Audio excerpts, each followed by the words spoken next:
should come to Rwanda. This is the reason why you should hike this mountain. This is the reason why you should see this animal. Hi guys, we are back again. Charlie, I hope you're doing amazing. I'm currently live at the Volcanoes National Park and we are going to be seeing the mountain gorillas. This is the main reason why I came to Rwanda and I'm super excited. I'm going to experience this with you. The view behind me is so beautiful. I'm imagining hiking to the top and seeing the gorillas. I hope you're excited just as I am. I'm going to take you along and yeah, we are currently here. We are going to have some coffee before we start the hike. So I'm going to take you along. I know you're super excited just as I am. So let's go guys. My name is Beck. B-E-C-K. Okay. So I'm going to be your guys. We're going to share the best experience for them. Woo! We are super excited. Yes, we will. Yeah. You're going to make it the best out of everybody. The mountain gorillas are endemic species only here in that place. They have two different natural habitats. So there is one population of mountain gorillas which is located in Virunga Massif. Virunga Massif, it's a big forest which is bordering 3 different countries, Rwanda, Congo, Uganda. So one side it's in Rwanda, we have Volcanoes National Park.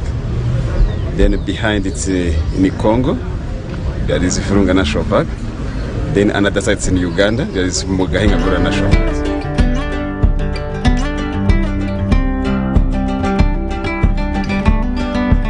We have gotten to the starting point and guess what? It's raining. That is why the raincoat was needed. So I'm so glad I rented the raincoat, so we're about to start. I have this cloth just to keep me. Yeah. Ooh. This is not waterproof, but then I mean at least my hair and my top doesn't get wet. I'm super excited about it. I'm really excited. This is my first time experiencing something like this, and I think everybody should if you can. Yeah. So yeah, thank God for this. I can put my phone and my camera. So yeah. We're about to start and I'm going to take you along. This is how it looks like from here. Let me show you guys. This is the sticks we are going to use to hike because it's going to be a very tedious hike. And yeah, I think this is going to be my most difficult hike. Yeah, because from what I hear and what they say about this experience, this is our tall guy. Say hi. Hi. Hi, Drew. Hi, Kalite. Are you all excited? Yeah, everyone. The communities living around the park. So among the communities we have the porters. The porters are the people who help the tourists to carry the bags. Okay. So that's why you see the team of the people standing there. So if you need some of them, they can help us. Yes, they can help you. Good. Okay. This experience is in partnership with the Rwanda Development Board and it costs about $1,500 per person. So he's estimating 2 hours hike because of where the gorillas are currently and I'm super excited about this. Let's go guys. The crops you see here with the white flowers, we call them pyrethrum. So we make an insecticide. This is the plant. It's super cold and I literally need like some breath on my hands so I can feel fresh. We have just started. We've done about 10 minutes of walk and we are still on. This is my team members. Everybody is excited to see the gorillas. Hi, Amina.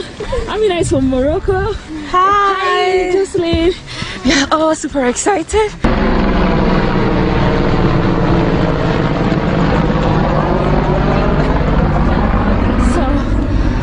Military have their helicopters around for just in case of an emergency. There are a lot of groups. We are just one of the groups. For people who can't walk for long hours, they have taken them to the shortest route. But we are using the longest route because we wanted to have a full experience of everything. This is how it looks like here.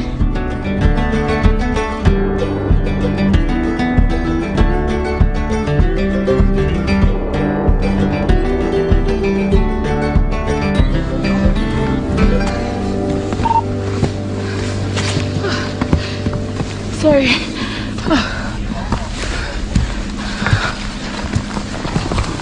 Second stop and everybody's just chilling and sitting. Yeah. Had a shed. Bye bye. Had the little boy in there. Bye. How long do you think we are going to see the gorillas? From here? Yeah. 2 hours. 2 hours from here? Yes. I thought we have done almost 30 minutes already. Yes. Wow. The search begins. Let's go, guys.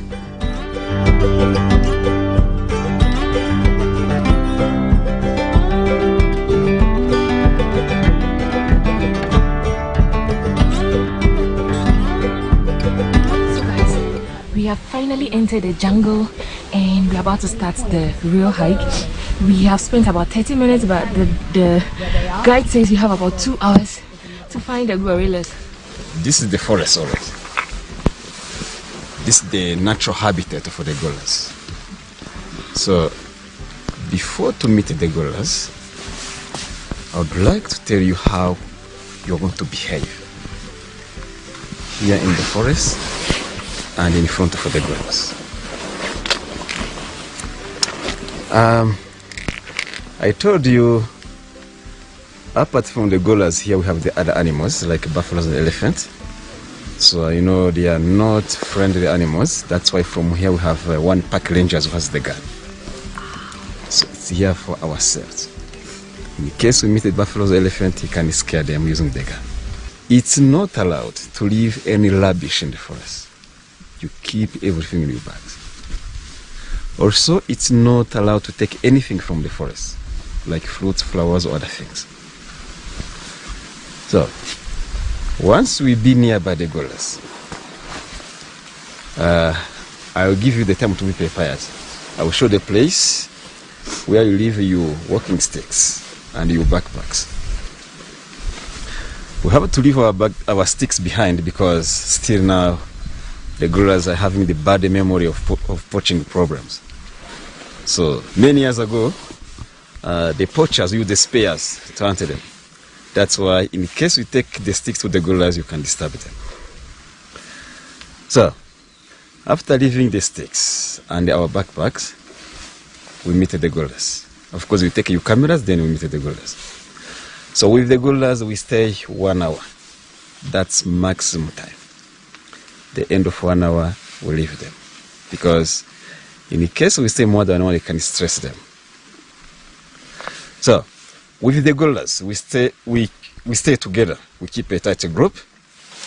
And you take pictures for them, but don't use flash. Flash camera scare the gorillas. To eat, Flashlights.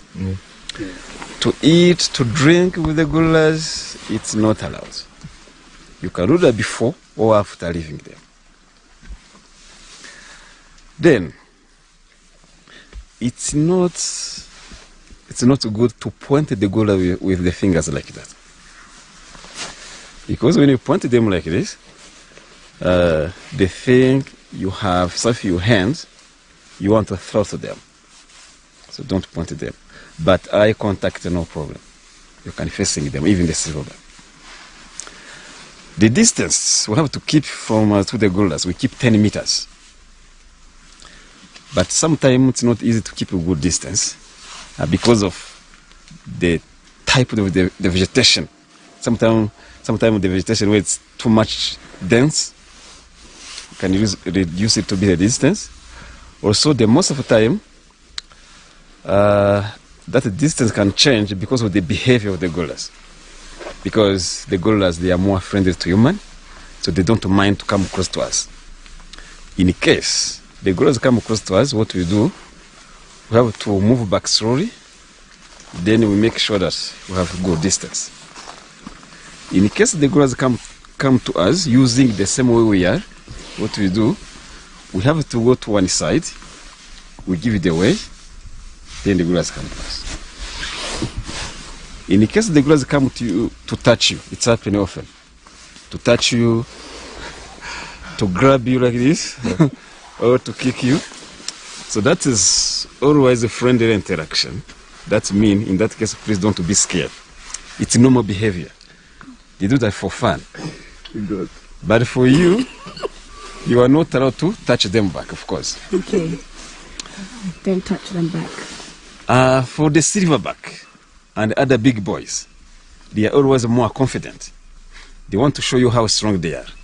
Sometimes they come to you, they beat on the chest, they break some big trees, or making the big noise.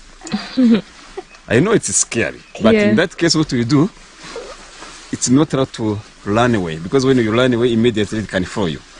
So what do? You crouch down, you submit like this,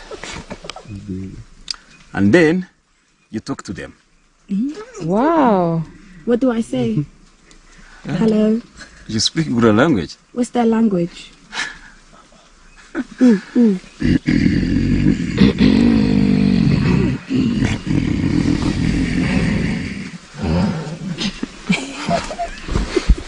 We are practicing how to make. Let's all go.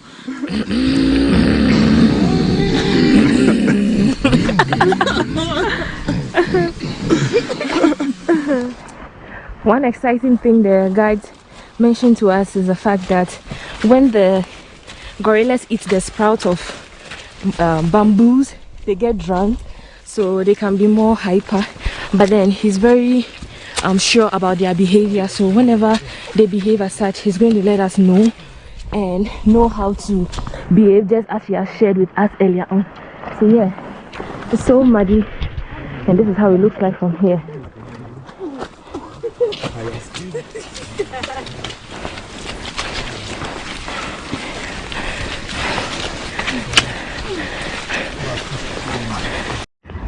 Look at the very beautiful view, and down here is down the valley, and yeah, it's quite a steep valley. Look at the view from here. We are currently high above sea level. That's the township over there. It's so foggy, it's difficult to tell. How far are we from the gorillas? This is the halfway. Halfway. Yes. So we still have more than an hour to go, because it looks like we are not finding. This forest is the oldest national park in Africa. Has been created in 1925 because the gorillas here were identified for the first time in 1902 by Agyemang. So after a few years, in 1925, the king of Belgium decided to create this forest as the first national park in Africa, just for gorilla conservation purpose. Currently having a snack break and a water break, so yeah, you're all invited. Cheers, guys. Yes, cheers. We are having banana and cupcakes as snack.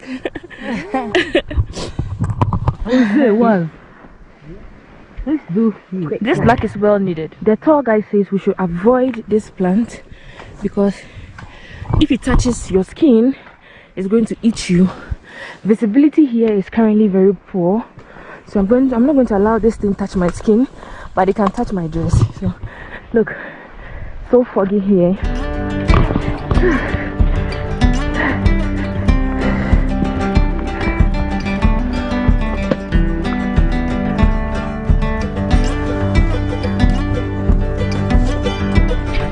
So we are currently here. We are not supposed to talk too much, and we've seen one, but we need to get close to them. We are supposed to wear nose masks because of COVID, and yeah. But before hiking, we all did our COVID test, but then we all have to protect ourselves. This is our local guide. Hello. Look at the gorilla.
This here is the silverback, which is the leader of the group. They tend to develop a silver section of hair over their back and hips from 12 years old. So guys, he's currently eating.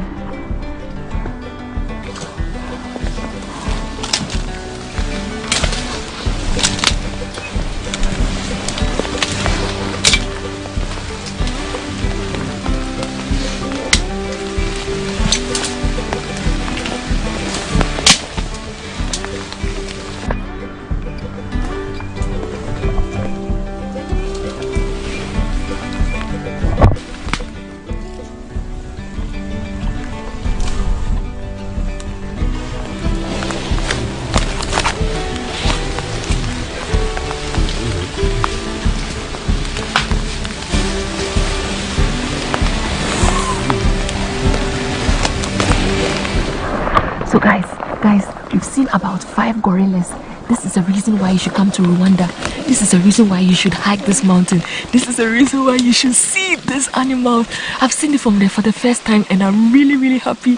I'm overwhelmed. Like, guys, they are so beautiful.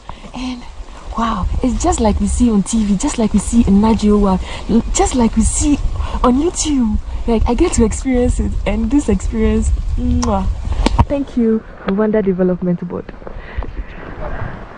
So, we are currently searching for more families here. So, yeah, this is how it's going here. No, there's somebody there.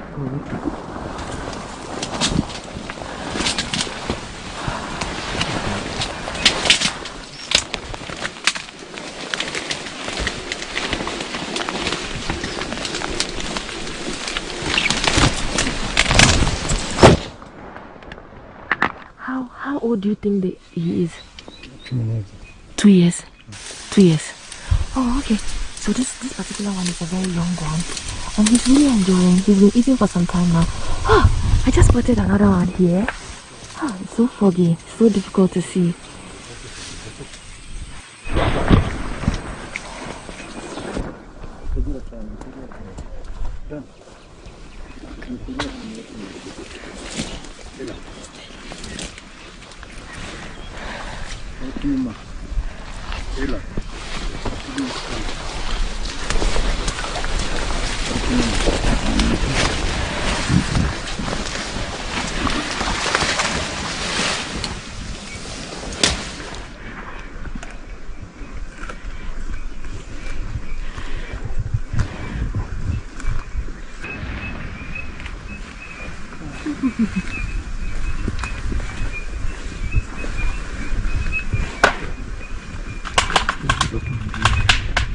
Sorry.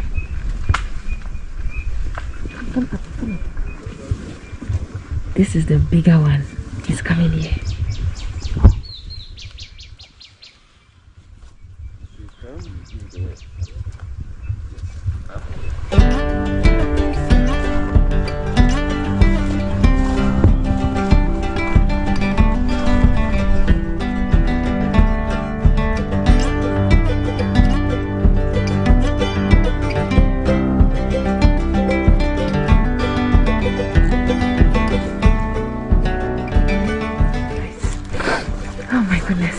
I'm really, really happy I was able to do this. This is yeah, this is how I look now. My shoes are so dirty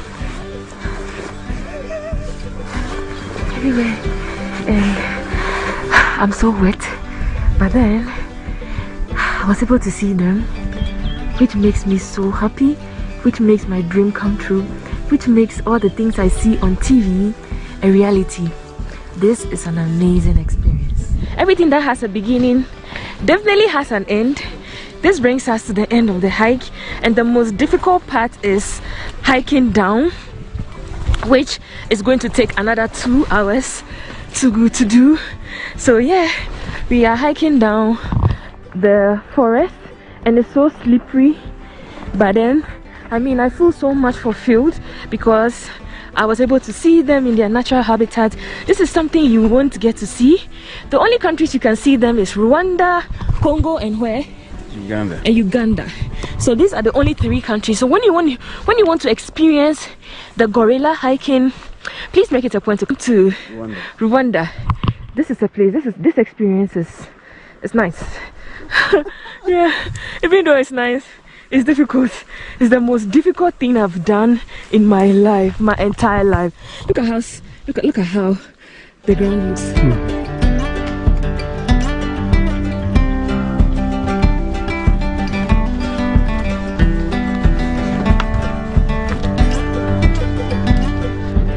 I really appreciate the tour guys. You guys are doing amazing.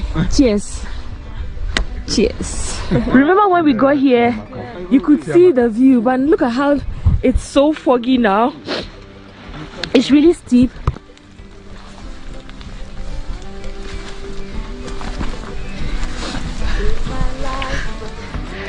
We finally made it to the wooden bridge where we started. I've never been this excited to see a wooden bridge in my life. This experience, wow, is not for the faint at heart. But is it worth it? A big yes. A very big yes. You guys remember when we started? There was no fog here. But look at now. Everywhere is foggy. And yeah, it feels as though we are in the clouds. I'm sure when we descend the mountain to the start point, I mean this is basically the trail start point, but down there is where the offices are, so we are going there. And yeah, I'm super excited I was able to make it, because it's not a joke at all.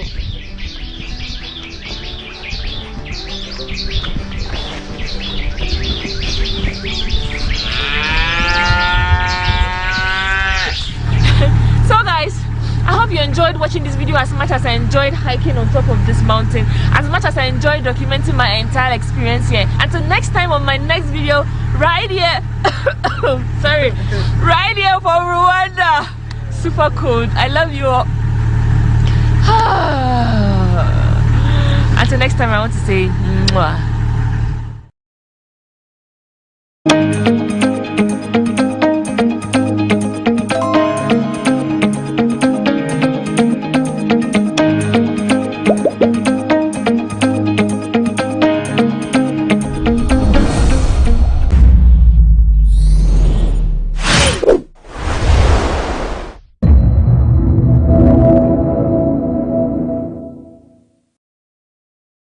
I would like to think that, having been an economist for so many years of your life, as an economist, the economist eye, what are some of the outstanding things you've seen, maybe just driving around in Nairobi? What is very impressive when you get into Nairobi is just see the infrastructure.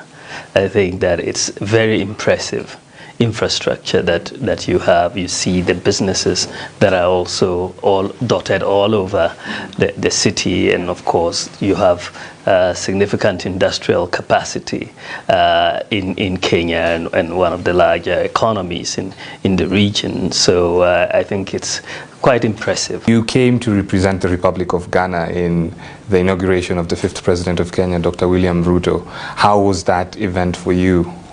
Yes, thank you very much. I think it was a successful event from my perspective and the perspective of Ghana. I think that the successful event that we witnessed today is not just a Kenyan success story, but it's an African success story, because whenever we have peaceful transitions of power from one to another peacefully, it is a success. We always remember the old days of difficult transitions, and so since we've embarked on this democratic journey, every step, every milestone is very, very important, and Kenya is one of the bulwarks of democracy on the continent. And so even though you had very interesting elections and very contentious elections and all of that, at the end of the day the results were accepted. there was a successful transition and a successful inauguration of President William Ruto today. So it was an African success story, and so I am very happy about that. I'm really happy to hear that. Yeah. When we're looking at Kenya and Ghana, mostly we know a lot about Ghanaian movies, Ghanaian music, right. But from a diplomatic point of view, what is the relationship right now between Kenya and Ghana? Well, we have very good relations, and these relations date back from the independence days. We're two countries that obtained independence relatively early. Kwame Nkrumah, our first president, and Jomo Kenyatta, your first president, were good friends, and they engaged in the independence struggle against the colonialists and came out successful and got our country's independence with their movements and so on. But I think that subsequently the relations between Kenya and Ghana have been growing. There's a sizable Kenyan community yes. in Ghana, and because of course of Kenya Airways, which has a direct flight from Accra to Nairobi, which is really the flight I came on and will be returning on tomorrow. There's a lot more commercial links now between Kenya and Ghana. Okay. Yes. And you mentioned Kwame Nkrumah. I do remember I was not born yet, but I remember there's this vision he had of having the United States of Africa. Yes. And we have policies geared to kind of make Africa a free trade region. Yeah. Do you think that's a vision we can still kind of imagine for Africa? And what are some of those challenges limiting us to get there? I think, in a sense, people like Nkrumah were a bit ahead of their time in terms of the vision that they had. And I think that in those days, the leaders of Africa were generally of that view that we needed to cooperate, we needed to be united, and all of that. And I think this is today manifesting itself in the African Continental Free Trade Area, and the idea that we've created a free trade area, the largest free trade area in the world. And this is because it is important that African countries trade amongst ourselves, because our trade has largely been with our colonial masters in terms of the pattern of trade. And the more we trade amongst ourselves, we believe that the more jobs can be created and all of that. And I think that it is an idea whose time has come. Ghana is, of course, hosting the Secretariat of the African Continental Free Trade Agreement area. And so we are very, very passionate about it. And I think that there is a lot of opportunity and potential for us to realize it. You talked about bottlenecks that could be there in that. And I think that in the area of trade, the linkages in terms of logistics and transportation will be key bottlenecks. One of the areas where we had thought was a major bottleneck was in terms of payments and settlement. But recently, a few months ago, I launched the Pan-African Payment and Settlement System, PAPS, which was backstopped by Agyemang Bank, working in collaboration with the central banks, and that allows someone from Kenya to buy something in Ghana in Kenyan shillings, and you don't have to worry about buying a third currency like the US dollar to then trade. You can trade in your local currency. That's a major innovation, really major, and I think that will help us bridge the gaps that we have in the payment and settlement area. So it's important that we open up the skies for air flights across the continent. There should be an open skies policy and all of that. And we need to build up the infrastructure links, across rail and road across the countries. But I believe that we have the opportunity to make it happen. The dreams of the Nkrumahs and the Kenyattas and so on in the early 60s, late 50s, I think are ones that we have the ability in our generation to realize that potential. And as we're talking about trade, we know that most of the trading in our continent currently has been affected by inflation currently in our country, something that has also been really affected by COVID-19, which hit the entire globe from 2020. How is Ghana dealing with these challenges? Yes, I think that you are quite right. The cost of living across the world has just increased phenomenally. And this, I mean, is coming on the back of the COVID-19 pandemic, which really disrupted global supply chains and increased shipping costs almost 10 to 12-fold. And just when we thought we were recovering, then you had Russia and Ukraine come on top of that, and then you had this major increase in energy costs as a result, and food prices. And, you know, so it has affected virtually every country. And Ghana has been no exception, and I'm sure Kenya has not been an exception either, because food prices and energy prices have gone up, and they have inflationary consequences and exchange rate consequences, and they've really squeezed budgets in that respect. Of course, in Ghana, we're trying to deal with it in this context of very squeezed and tight budgets. On the monetary policy side, the central bank is trying to contain inflation through their monetary policy. There have been a number of interest rate increases to try to contain the situation. Government continues to offer free senior secondary school education to our citizens, which has also continued to lessen the burden on families in terms of costs of living. Otherwise, without it, it would have been much worse. But ultimately, you deal with this crisis by expanding your production. If it's a food crisis, then we need to increase food production. And that is how we want to tackle it in Ghana. The energy side is a little bit more difficult since we are net importers of oil, and that we are taking things really at the dictates of the international market. So we're hoping that sooner or later the Ukraine crisis will abate and bring down energy prices for all of us. But I think that government is continuously looking at ways to deal with it. Something else, it's really good that we had this opportunity to speak to you as an economist, and not just an economist, someone who's renowned globally. I think most people don't know that you have worked for the Central Bank of Ghana, you have been recognized in the United States, and just literally across Africa.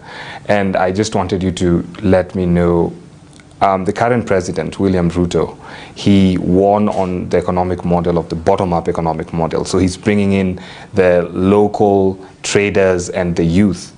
As an economist, what do you think about this particular model, not just for Kenya, but for the broader African continent? Oh, yes, thank you very much, Judah. I think the bottom-up economic model is just a model of inclusiveness. So you are looking for inclusion. And I think that is fundamentally a good model to go. If you, what you have seen in Africa since independence is you've had development without inclusion. So you get to a stage after 50, 60 years of independence, and then you are like, look, so many people don't even have a bank account. So many people, don't have access to electricity. So many mothers in villages die when they are giving birth because they don't have access to blood supply, and so on. So many people are excluded from the economic system.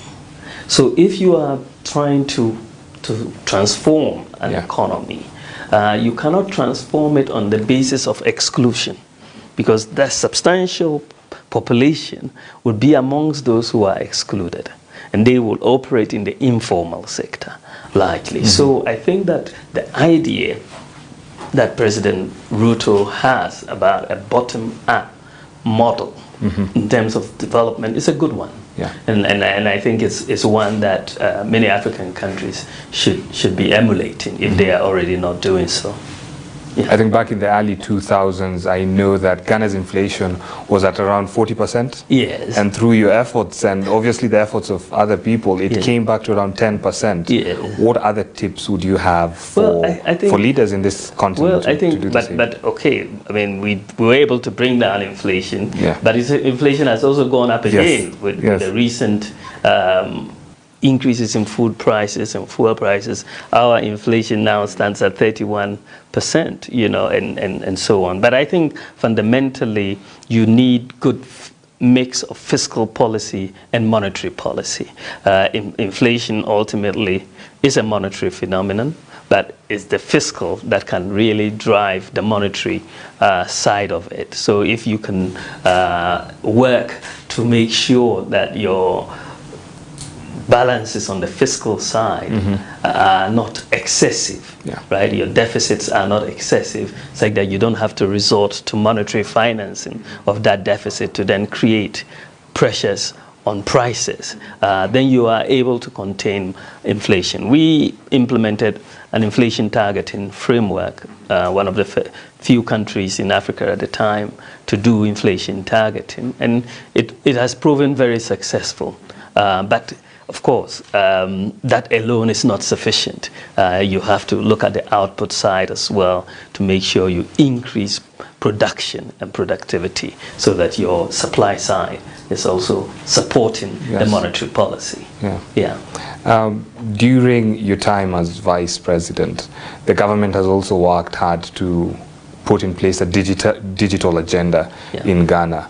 How does that translate to the economic value for the people of Ghana, and why would that also be something all countries in Africa should work towards? Yeah, thank you very much, Judah. I think that it is true that in Ghana we have really focused and we are pursuing digitalization as an economic strategy.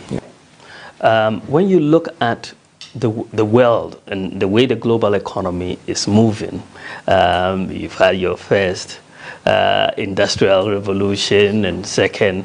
I mean, we are now in a fourth industrial revolution globally. And it is a revolution which is a digital revolution. It is a revolution that is based on data and systems. You know, if you are an economy in this world and you don't digitalize, you are going to be left behind. And Africa has been left behind for too many of these periods. And so I believe, and it is very, very important, that digitalization is a key for African countries to leapfrog, in fact, many of the advanced economies. But we digitalize not for its own sake. It's not the technology, but you digitalize to solve problems. You digitalize to solve problems. And so we're pursuing digitalization to formalize the economy, to build a more inclusive economy, to deal with corruption, and to provide services to our people very efficiently from the government side, right? So you look at these pillars and you're saying, look, a lot of people are excluded from the economy. You don't even know who is who. So you do digital IDs for your people. So you have unique identities for everybody. Once you have unique identities for everybody, you solve a lot of problems. You cannot have ghost workers on the public payroll, right? Because a ghost cannot have a fingerprint, right? So you solve that problem, right? You have unique identity. You soon solve voter issues, you know, like who gets on the voter register. You know, how can you put names on the voter register that don't belong? If there is a unique identity, you can't. You can't. You can't. You know, so you solve that problem. You know, we had an issue of address systems in Ghana, an effective address system where you can have an address for every location, whether it's on water or land, you know, whether it's a mansion or a shack. We need addresses because you need to know where your people are. Now, we have therefore decided to go digital. And so Ghana now has a digital address system. Every part of the country, land or water, mansion or shack or wherever, has a unique digital address, which we have rolled out in the country. You know, it solves a big problem, because even in terms of e-commerce, if you want a delivery of food to your house and you don't have an address, it becomes a problem, right? So with rolling out the digital address system, we are solving a lot of problems. Directions to places, you know, because when you go and apply for a job, they ask you, what is your address, and all of that, you know, so you really solve. Then you talk about financial inclusion. We decided to do mobile money interoperability. It's not just interoperability between the telephone companies, say between Vodafone and Airtel or Tigo, whatever, but interoperability between the mobile wallet and the bank account. That is a different type of interoperability. And so we've done that in Ghana, which means that everybody that has a mobile money account practically has a bank account. Yeah. And so we are solving that problem of a lack of financial inclusion by doing this type of interoperability. We were the first country in the continent to do so. And it means that today it's very easy for anybody to open a bank account in Ghana. Very easy. You know, you have your national ID card, you get on your mobile phone, and then just dial a USSD code, choose one of the banks, and off you go. You've opened a bank account, because with the national ID, they have all the KYC they need on you. Yeah. You don't need to go to the bank, fill any forms and all of that. It is done. You see what I mean? Today you can sit at home, buy your electricity units on your mobile phone. You can find out which car has insurance or not, just dialing a USSD on your mobile phone. You can apply for virtually all the government services online, pay online. It makes life easier for our people. So we are pursuing digitalizing and then integrating the databases. You don't want the databases to sit in silos. And so by integration of the databases, you then get the value out of the digitization process. So you will be able to tell. And one of the added things that we will get is domestic revenue mobilization.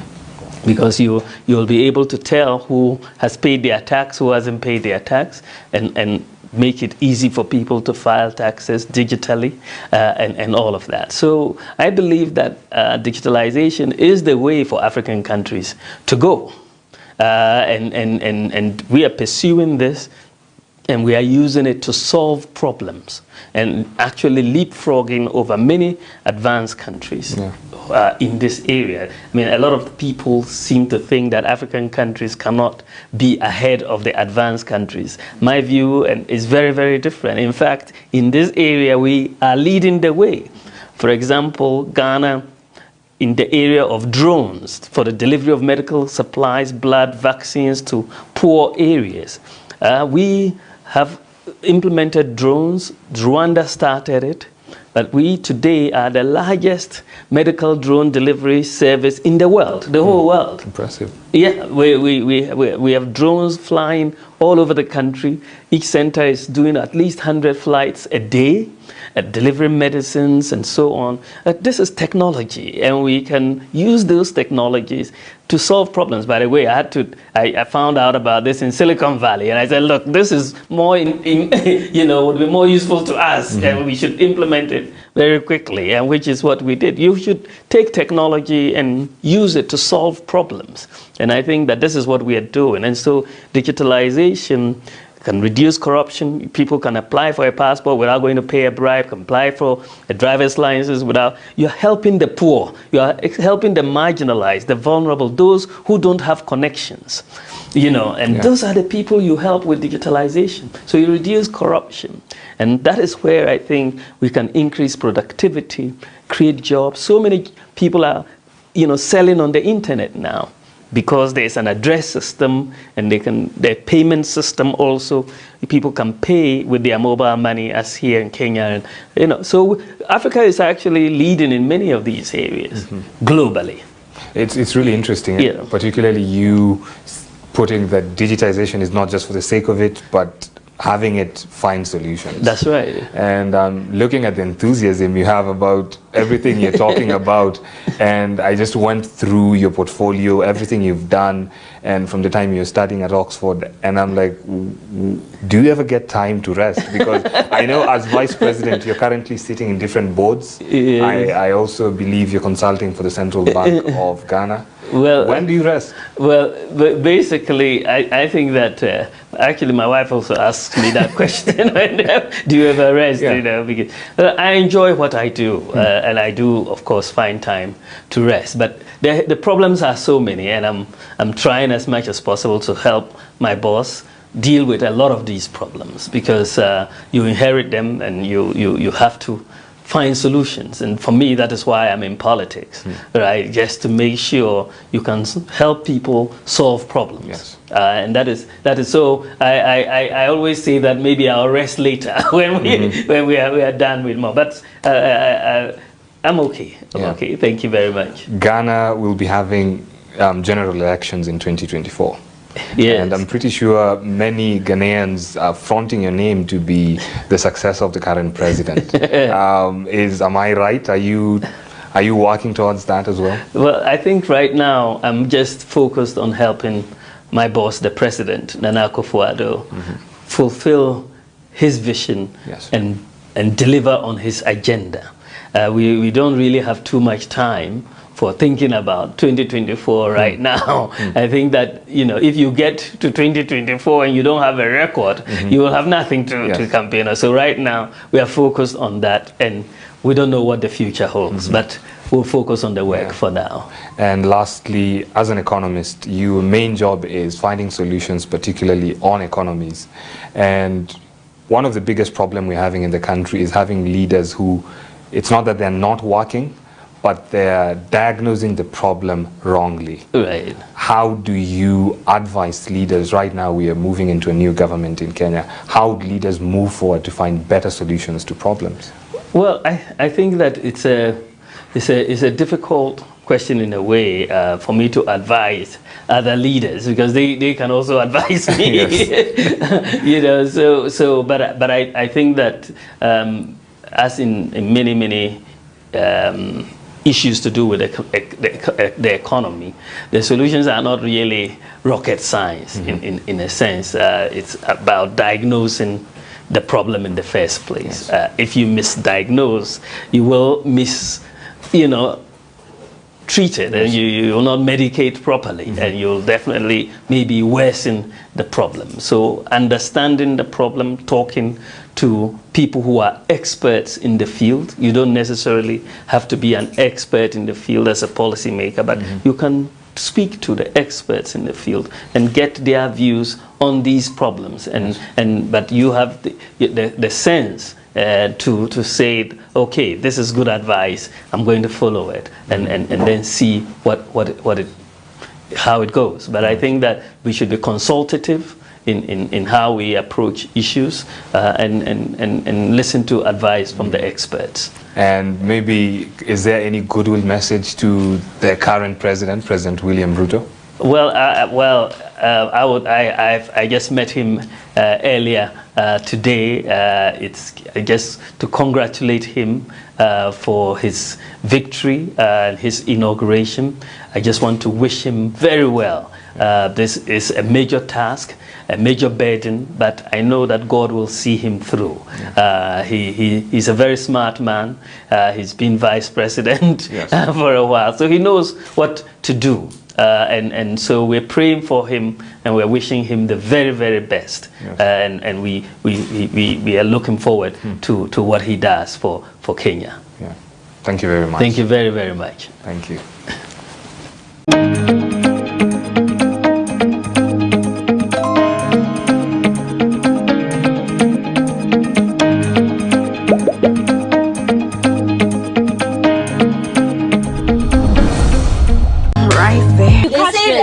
Friends with benefits. Oh, no strings attached. And I assure you, the strings will attach. A lot of guys also find it very difficult asking for sex. Like, hey, Ama, today I want you to come around. I'm in the mood. Let us have sex. It's so awkward. The point is communicate like look at the person, see if it's the right time to strike.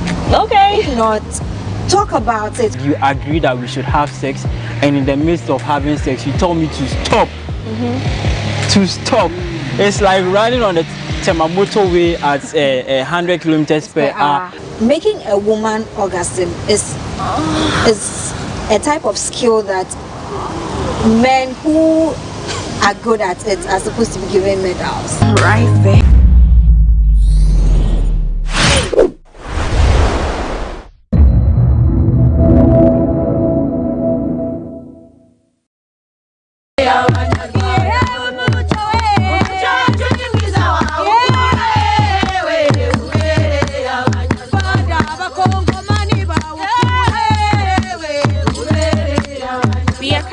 The capital of Rwanda to another province called the Muzanzi, which is about 2 hours 15 minutes drive from Kigali. This is also the same province that gorillas can be found, which I'm super excited about. We are heading to a massive place in Rwanda which is called the Bedrocks Cultural Village. I hope you enjoyed this vlog. Don't forget to subscribe, like and share. So guys, while on our trip, guess what? We are here and you can see the city of Kigali from here. Look at this, so beautiful.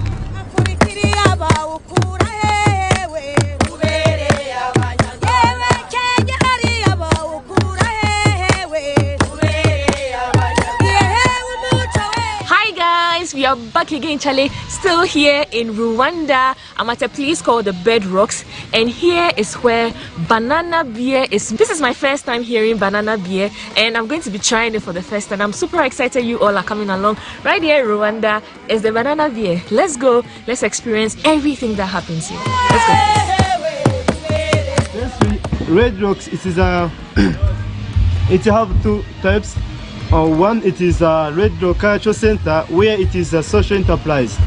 Means that it says these tours, and it says restaurants, where it is a non-profitable organization. Its main purpose is for sustainable and conserving the nature around Volcano National Park. This is a campsite where we have camp tents, and we have other fixed tents. We have so many kinds of tents.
Every day they come by doing some activities like a basket weaving and even cleaning and even doing whatever. There they have community art gallery. Means everything they do here, you found there on the community art gallery. Okay, thank you so much. I wish you, all of you, to come and sit, because here there is your seat. And we are going to start by first step, where we are going to peeling our banana. First of all, we are going to wash our hands. In Rwanda, we focus on hygiene. Yes.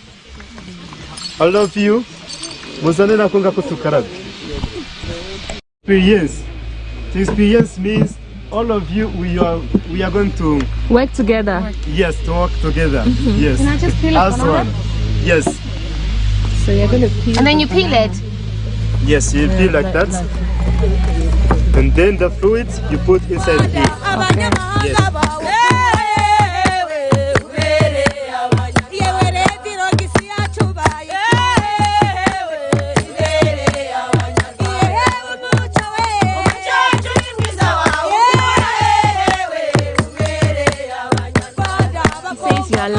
taste some banana, so I'm about to taste the banana.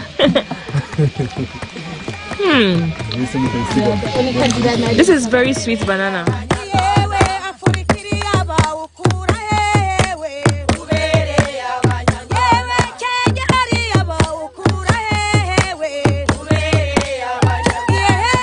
Okay, now as you see, this is our banana inside the breathing tube, and then this is our spear grass.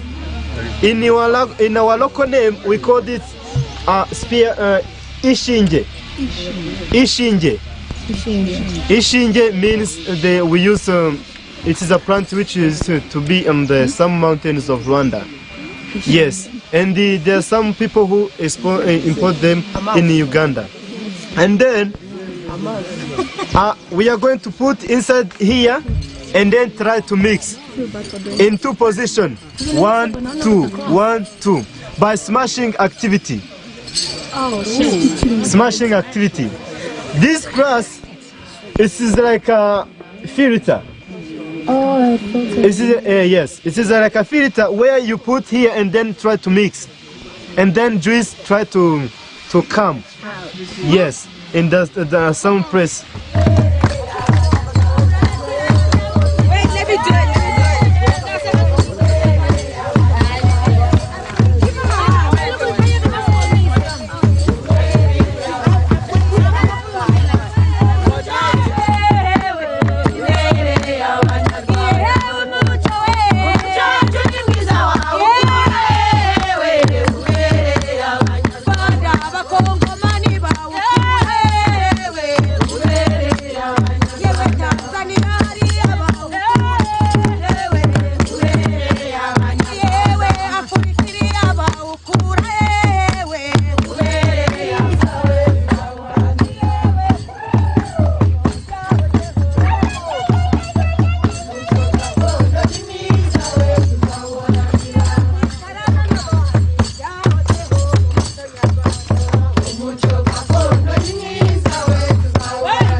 And it's really fun out here.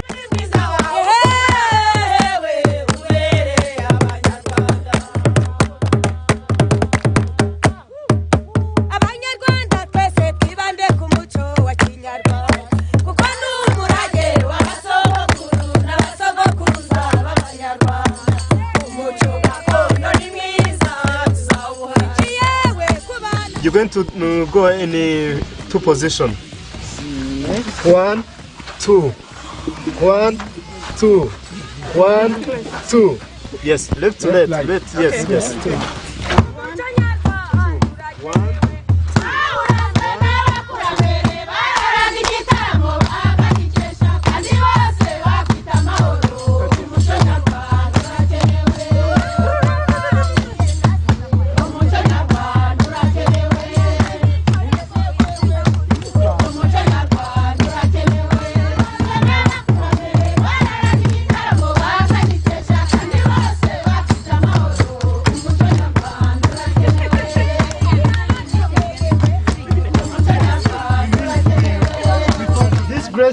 It's like a filter.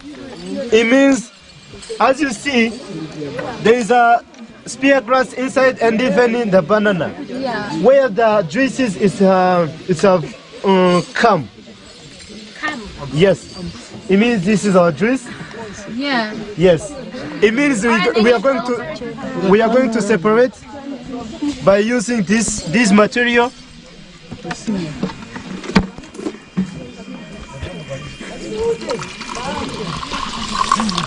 And we are going to to test. I have my banana beer.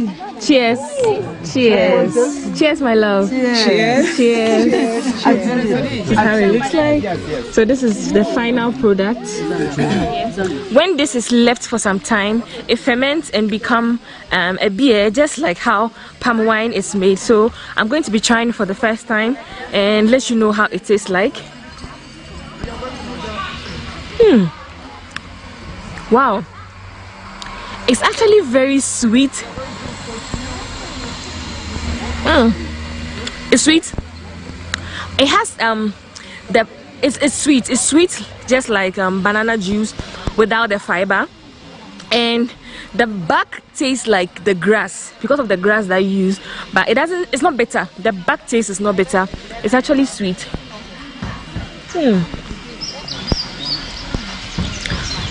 This is nice. You should try this. This is a beautiful experience here, and I love everything. The women are so nice. Everyone is just fun. Yeah, so cheers once again. I have a little left, so cheers.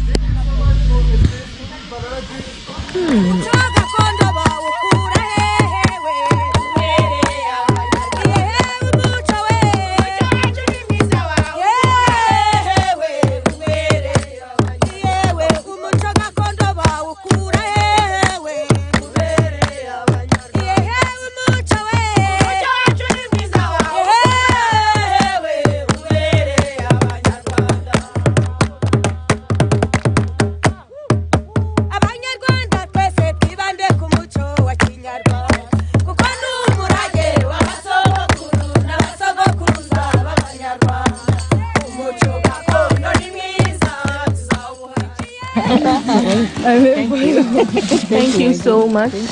Welcome. So they served us with some maize. And wait, give me potato, please. Thank you. So this is sweet potato. It's very hot, and yeah, very hot, and it's nice. Yeah, sweet potato looks different from the ones that I've seen in Ghana. Ours is a bit whitish or yellowish. Sweet potatoes. Okay, enjoy. Welcome. So I'm going to try my hands on weaving this.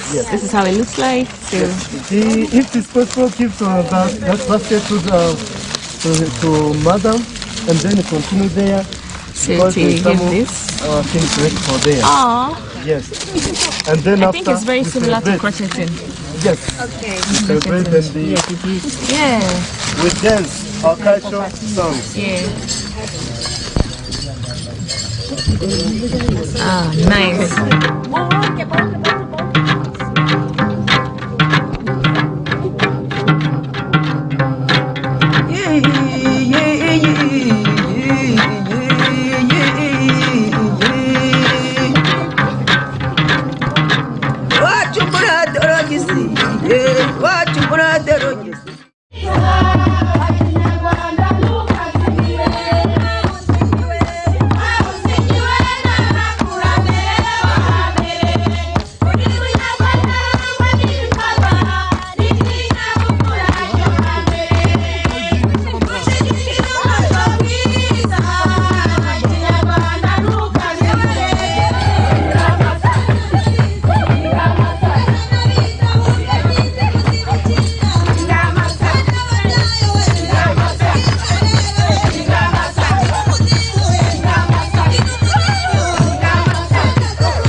It's a beautiful experience. So guys, this brings us to the end of this experience. I hope you enjoyed watching this video as much as I enjoyed being here, as much as I enjoyed the whole experience of banana beer making and the dancing, the culture experience. If you want to come here and experience everything, it's $45 per group. So you want to come here with your family, you want to come here with your friends, whenever you are here in Rwanda, whenever you are here at the north, whenever you are here at the bed, Rocks Cultural Center. Until next time, I want to say subscribe, like, and share. Until next time on my next video from Rwanda, I love you all. Mwah.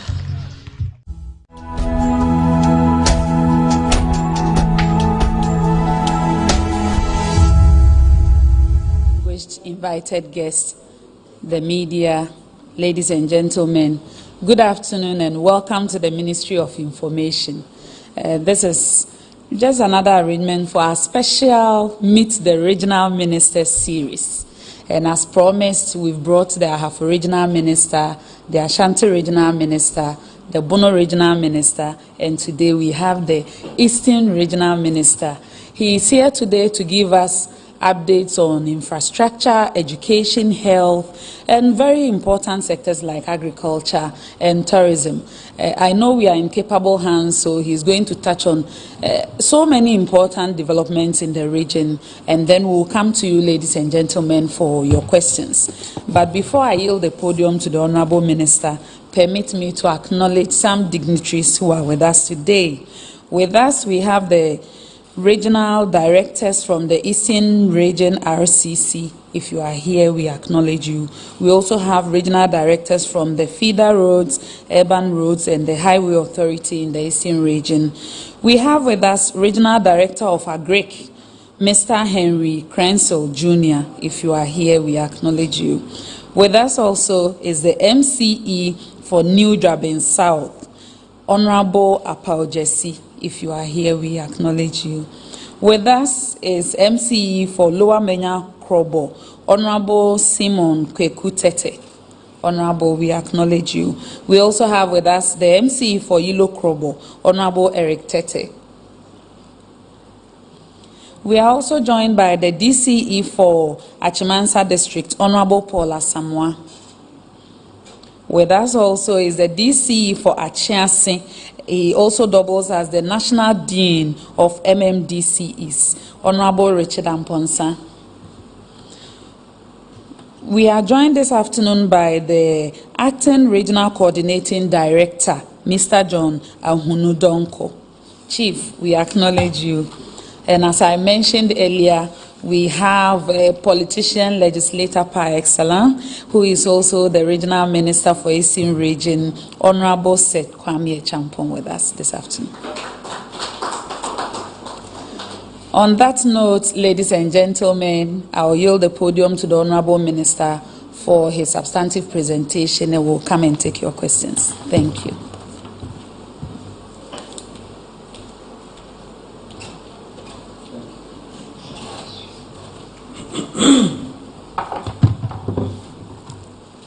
Good afternoon, Honorable Deputy Minister of Information, my only sister, Fatima Abubakar, my colleagues, MMDCs who are with us here, our Regional Coordinating Director, directors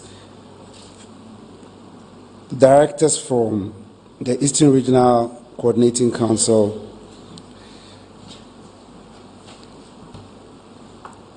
permit me to do a short prayer for the first time. Today is Sunday, and I pray to God that all of you have clearer ears to listen to us, so you see the goodness the Lord is doing in the life of the people of the Eastern Region. We thank God for granting us this day. We say this through Christ our Lord. Amen. This presentation will be purely based on what His Excellency, the President of the Republic, Nana Addo Dankwa Akufo-Addo, since he was given the mandate to govern this good republic of ours, through his team, we have achieved in the Eastern Region. And I must say that it is strictly on some selected sectors of the economy. A lot has been achieved. If we were to run that, the time allotted us will not be able to carry out our duties. So our presentation is premised on roads, social services as in education and health, agriculture, and tourism. Since 2017, that we took office, I wish to give a little background of the Eastern region. The Eastern region, as we all know, has the second largest number of districts in Ghana. And several interventions in respect of policies and programs within the sectors as enumerated above has been undertaken. And like I said, this impact on the economic, the social and environment, as well as governance of the people. The objective of this media briefing is strictly to inform ourselves, the good people of this country, primarily the people from our region, and the media, our best friends, government policies and programs, and projects so far. The scope is on Eastern region since 2017, as I said earlier, and like what I have quoted. We are a region which sits on a 19,323 square kilometers. And by this, I say we occupy 8.1% of the landmass of the Republic of Ghana. On the east, we are bordered by the Volta region. On the north, we have Ashanti region and Bono East region. And on our west is only Ashanti region. And the south, we have Greater Accra region and the Central region. So your guess is as good as mine. And this comprises of 33 assemblies. 15 out of us is purely municipalities, and we have 18 district assemblies. We have one of the best traditional systems in Ghana, and we have 11 paramountcies in the Eastern region. So when it comes to culture, we don't stay away. We are fairly distributed on the ground. By demography, the statistics of the Ghana Statistical Service in its last census, we were 2,633,154 in the year 2010 when the last but one census was held. There was a projection that we were supposed to grow by 2.1%. When the last census was held in 2021, we had grown only by 1%, and it was a cause of real worry to us. So we, per our understanding and per what we see on ground, realizes that indeed the Ghana Statistical Services needs to relook into her enumeration. And we have by that administratively communicated same to them in protesting that the numbers that they gave us is not the right numbers. We are expected to have been around 3,317,403 per the projections from 2020, per the projections from 2010, if we were to grow by 2.1%. As a result of that, the current statistics give us a 49.1% for female in our population and a male of 50.9%. And our urban population is 51.4%, and the rural population is 48.6%. I'm sure you see on the screens the beautiful map of the Eastern region representing the various assemblies that we have. As I said, we're starting with roads. On roads, we have a total road network of 7,147.79 kilometers. So far, out of this road network, we have awarded for contract a length of 5,404.79 kilometers. And we have fully completed 1,487.62 kilometers. This comprises of the three agencies under the road sector, i.e. urban roads, feeder roads, and the Department of, and the Ghana Highway Authority. Under urban roads, we have seen some rehabilitation works, and we have achieved 101 kilometers of roads under the road fund, an asphaltic overlay of 100 kilometers under the road fund, and we have maintained 5 kilometers under cocoa board, totaling 206 out of a planned length of 941 kilometers. It is worthy to note that when we took office in 2017, the region had a kilometer length of urban roads at 145 kilometers. So when we look at what we have added since 2017 at 206 kilometers, we have gained 142% of increment in respect of urban roads infrastructure. A breakdown is as we find on the screen. We've done roads in Ekropon, we've done roads in Nkoko, we've done roads in Etiwa East and West, we've done roads in Brim Central, we've done roads in Efijase, we've done roads in Koforidua, we've done roads in Chebi, all of it. That gives us the 206 kilometers, as I stated in my summary earlier. We have done some asphaltic overlays as well in most of our municipalities. And here, these are Koforidua and Efijase towns, the Buakwa South, Ekropon town roads, Peduase town roads in the Kwapem South municipality, and Suhum town roads. We have also done some in Brim Central, which is Achimodan in particular, then Chembo of Akwetia, Asamankese West Achim, and Etiwa West. And here we are glad to report with some pictorials, as you may see. This, as is being rolled, you find town roads in Kade, in Koko, Okre, Suhum, and Yinem Kwabe, and these are all urban roads infrastructure so far.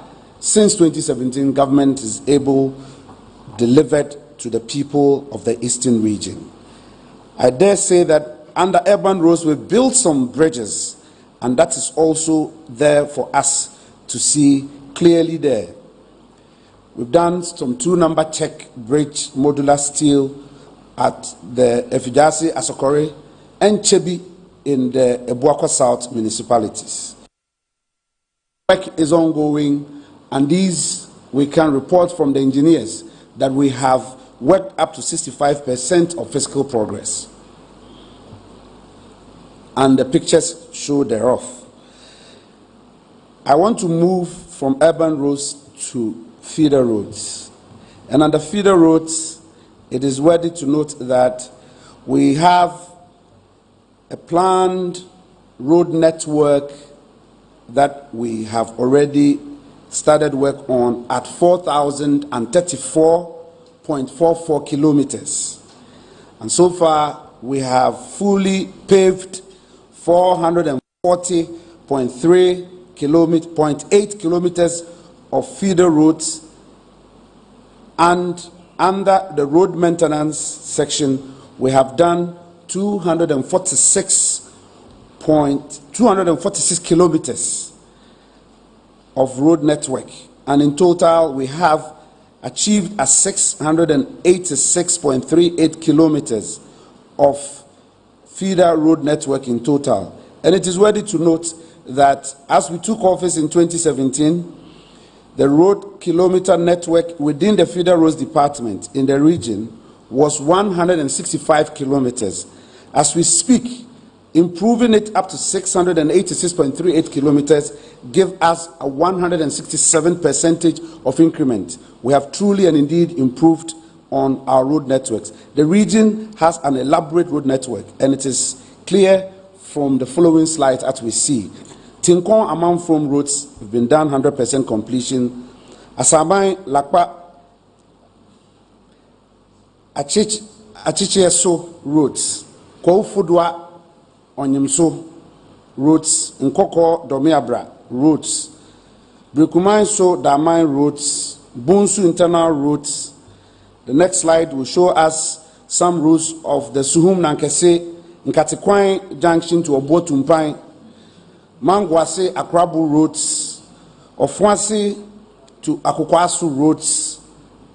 Maame Shenso Tetenkwanta Amanase Kwautafo Ankuma roads, Kwautafo town roads, Kwaun Saba Akadewaso phase 1 has been done. Kwaun Saba Akadewaso phase 1, yes, has been done. Okumeni Akukwaso is also been done. Chia Akukwaso, all these roads are roads that have been achieved under His Excellency the President of the Republic within the time Ghanaians and the good people have allowed him to lead us. The slides demonstrates clearly what we have achieved. Ebitifi Town Roads, Dwenasi Abompe, Chebi, Akoko, Ekwiase, Subriso, and Tronai roads, Pipiasi, Bukurua, Kwautafo, Akote, Obodo, Obomidenswa, Awenade, Pram Kese, and Pan Kese, all have been affected. And I'm happy to exhibit these images for you to see. We have Suhum Nankese clearly out there. Ayiribi, Asaba Bidia, Ekropon Labikrum, yes, Ekropon Labikrum, yes, that one we have done it as well. Mangwasi Kukua, Akrabo Amenshia, we have done all of them. And they are pictorials to show us. I mentioned in Katikwai Junction to Obotumpai, which I want everybody to know that the times that I used to tread on those roads when I was a young man, it was not even engineered. So it was even worse off than a farm track. But under His Excellency the President of the Republic, the people of Obotumpai and its environs today have seen bitumen. The Feeder Roads Department is also seeing some steel bridges which has been well constructed and some are ongoing. We have some Belgium steel bridges. We have some done at Achimansa, Kwagu South, New Draben South, Akroso, Asene Manso. All these areas have seen useful bridges. And I must say that today our farmers and our commuters are able to cross our river bodies easily to go and sell their farm produce and return safely home. I want to move on to the Ghana Highway Authority. On our highways, so far we have fully done a planned and awarded 866.35 kilometers of road network, and we have achieved 595.24 kilometers of road network, representing a 68.71% of road planned length achieved by fully paving them. We have it in a breakdown as a reconstruction 301.07, rehabilitation 110.37, partial reconstruction 170.09 kilometers. And I might dare say we have truly served our people, but there is more to be done. We are still working at them. If you go by the statistics, you realize that Koforidua, Asiswa, Abosu roads, Osiem Begro Empire roads, in Krakai, Edukrom Trum Junction roads, and then Edukrom Trum road is all being seen improvement by the Ghana Highway Authority. Suhum Asamankesi road, Kwabing Ekropon road, Ekropon town roads, Ekropon Pramkese, Adankrono roads is all been affected, and you can see the statistics clearly there for us. Kwabing Abomusu, Esiom, Subi, Kade, Achimda, Achiase, Amanfupong, Achim Swedro, Achimoda of Wasikuma, Etibie paragliding road, all of it has been undertaken by His Excellency the President of the Republic. Since paragliding started under His Excellency President John Ejikun Kufuor, it is President Nana Addo Dankwa Akufo-Addo who have found it important to tar the road for us, fully engineered, and we are grateful to him. The pictorials are clear for all of us to witness. And so I move on to show you what we have done from Begro to Impemu. It has never seen bitumen. Today we find bitumen on these routes. And we thank the Highway Authority engineers who are so bold to encourage us to do what we have to do. Similarly, Kwabin Abomusu, beautiful bridges have been built. It is there for all to see. Kwabin Abomusu Esum Road, 1.4 kilometers, was so much badly a road we couldn't work on. But today, we can cross Bremu and cross it comfortably. And this is the good works of His Excellency the President of the Republic. The slides are there for all to see. They say evidence is clear with us. You can see in Praso Sheshe Onyemso, it is a very long road, but today it's being improved. Since I was born, it's never seen any form. But today, under this administration, we are tackling it all the way from Mpraso to Onyemso. The statistics follows. You see it clearly. What we are using cocoa roads. If you go to Cocoa Research Institute at Bunso, we have tarred all their compound for them. Kukrentumi Junction to Kukrentumi Tafu roads under construction. Same at Wejiri Adesu Road, Adesu Town roads by a cocoa board. We have done them. Access to their warehouse, we've done it. Apega Chebi Bunsu roads phase 1 and 2 completed. These are all partial reconstructions that we have been able to achieve. Adesu Asamankesi Dome Abubri Road, Kwiano Achiansa Road, Asamankesi Osenasi Akwetia Roads, Nkwetia Town Roads, Mpraso Town Roads. I want you to show the slide so that people will see clearly that we have this evidence appropriately so made.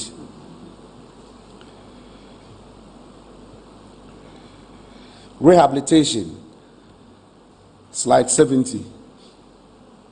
And this is clear. I'm so happy when I saw the Okoina Bridge, beautifully done by the Ghana Highway Authority under His Excellency the President. This is the road that takes you from Akuse to Somanya. A beautiful bridge, fully constructed, 100% complete. We thank the President and his visionary team, helping Ghana to improve the infrastructure base of the economy. Please roll the slides so that they will capture it decently and they will see for me. Adankrono, Eshem, Akroso, Odan Road. This was a very bad road. When I was sent into the region, after taking over from my senior brother, Eric Kwachida, for the former regional minister, I couldn't even travel on that road with my vehicle.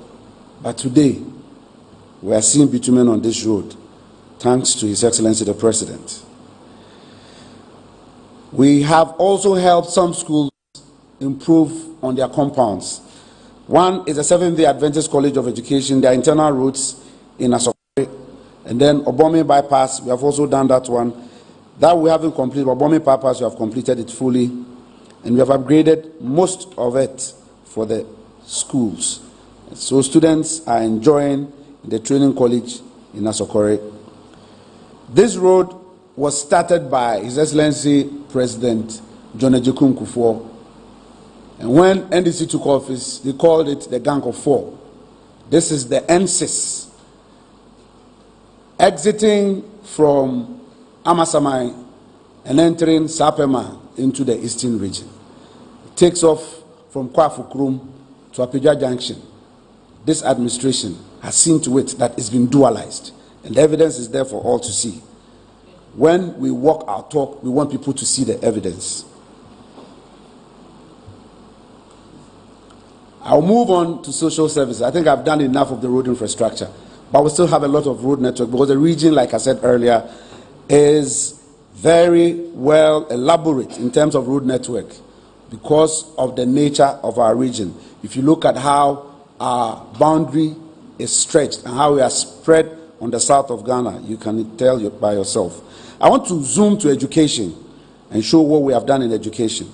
So far, through the able leadership of His Excellency the President in introducing the free senior high school, enrollment from basic into senior high school and TVET has moved beyond astronomical numbers in the region.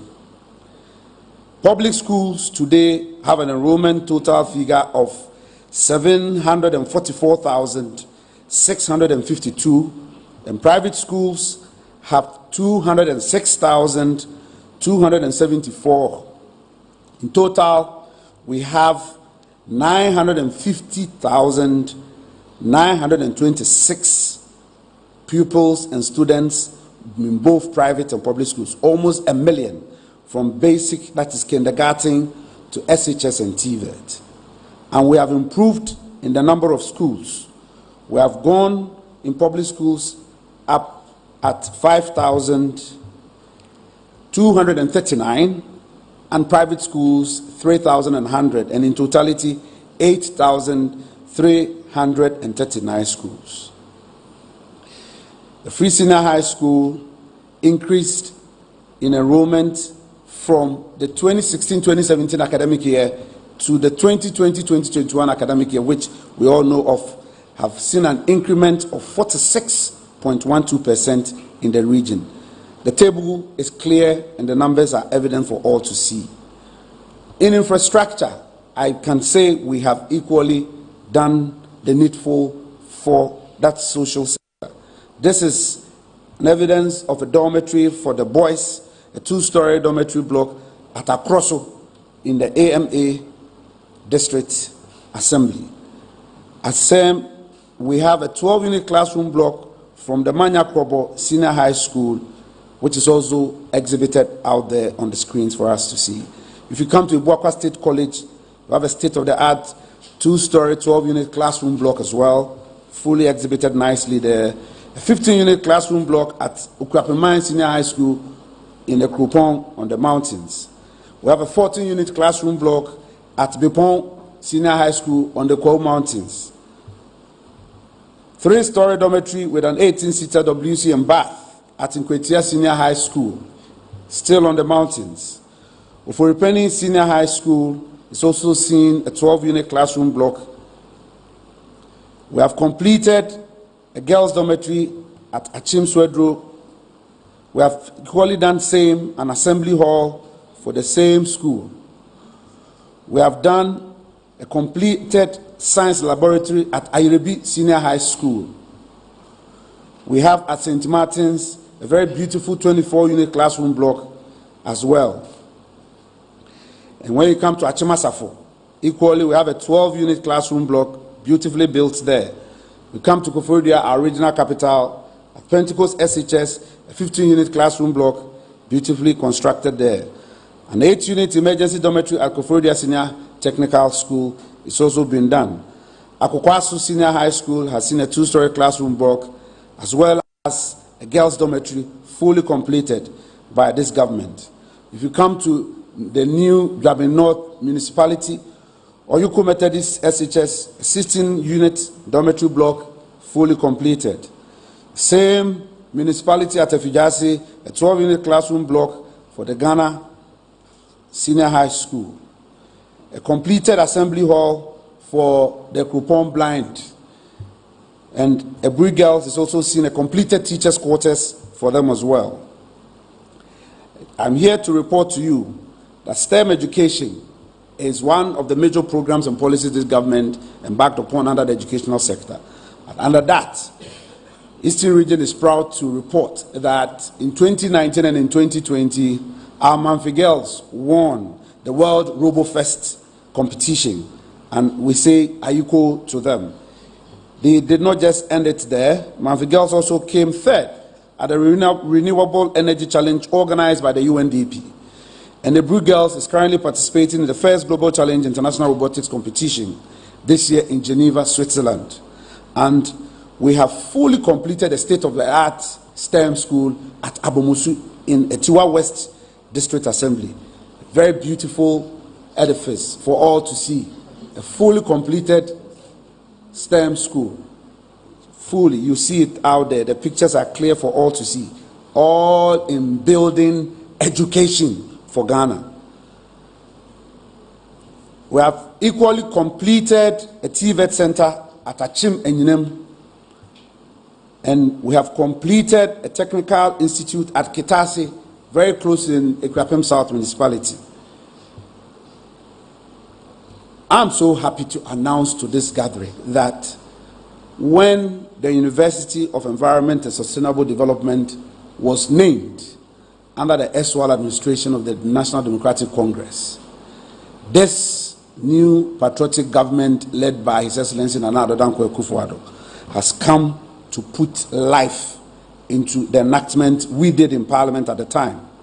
And the pictures I'm rolling out are the investment this government has rolled out in making sure that the university become a fully fledged university. And recently, we invested the Vice Chancellor and the Registrar by this administration. We thank Nana Addo for his visionary leadership. This is what we call walking the talk.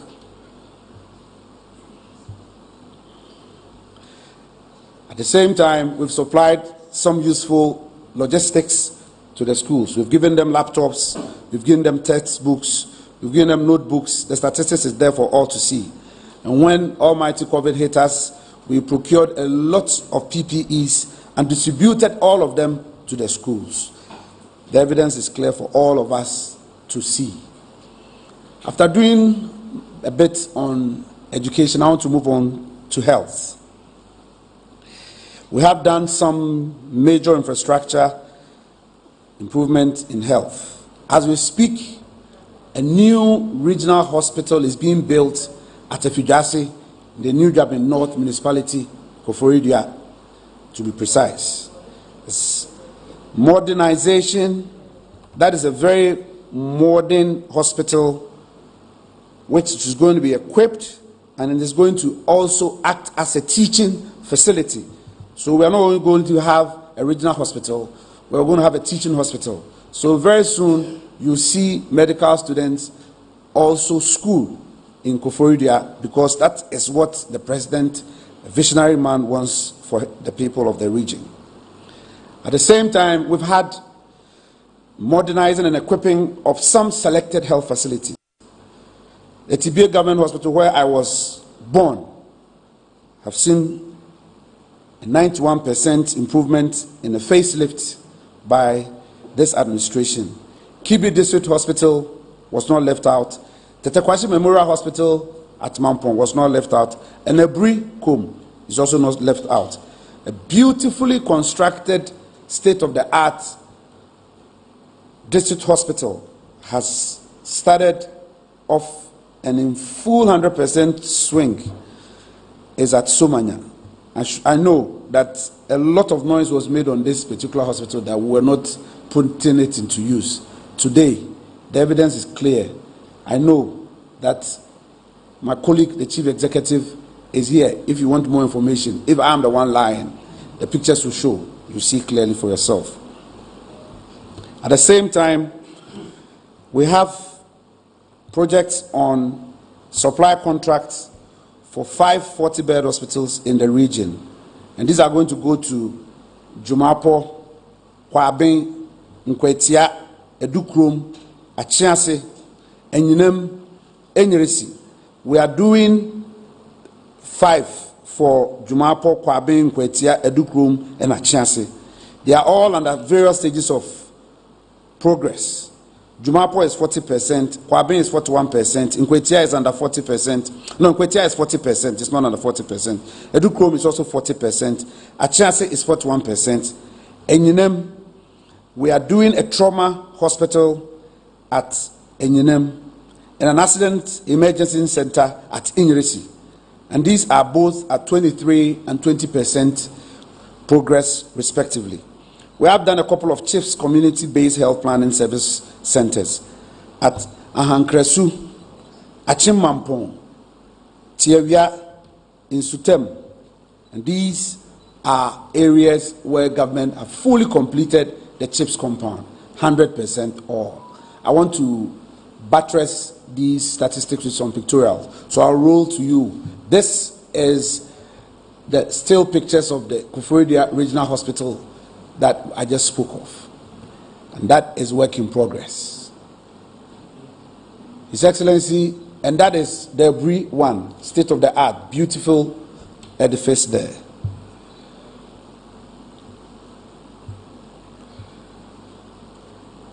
And then the Tetekwashi Memorial Hospital as well. Kibi is also seeing a state-of-the-art improvement at this district hospital. Jilokrobo, the evidence is clear. Now chairs are there, they are working, you can see it from everywhere.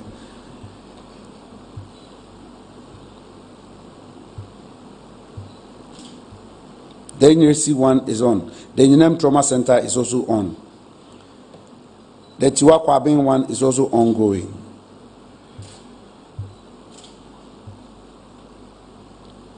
That Chelsea 40 bed, that is it. Thank you very much. And then the Dukrum 40 bed hospital. And then in Kwetia 40 bed hospital. All is clear. Achim Asene, we have it at Manso. We have it there, beautiful hospital there. These are the cheap compounds. Achim Mampong, in Suta, Achim in Suta. That is in Sutem, yes, thank you very much. And that is Achimda, that's the medical laboratory which we've completed at Achimda Government Hospital.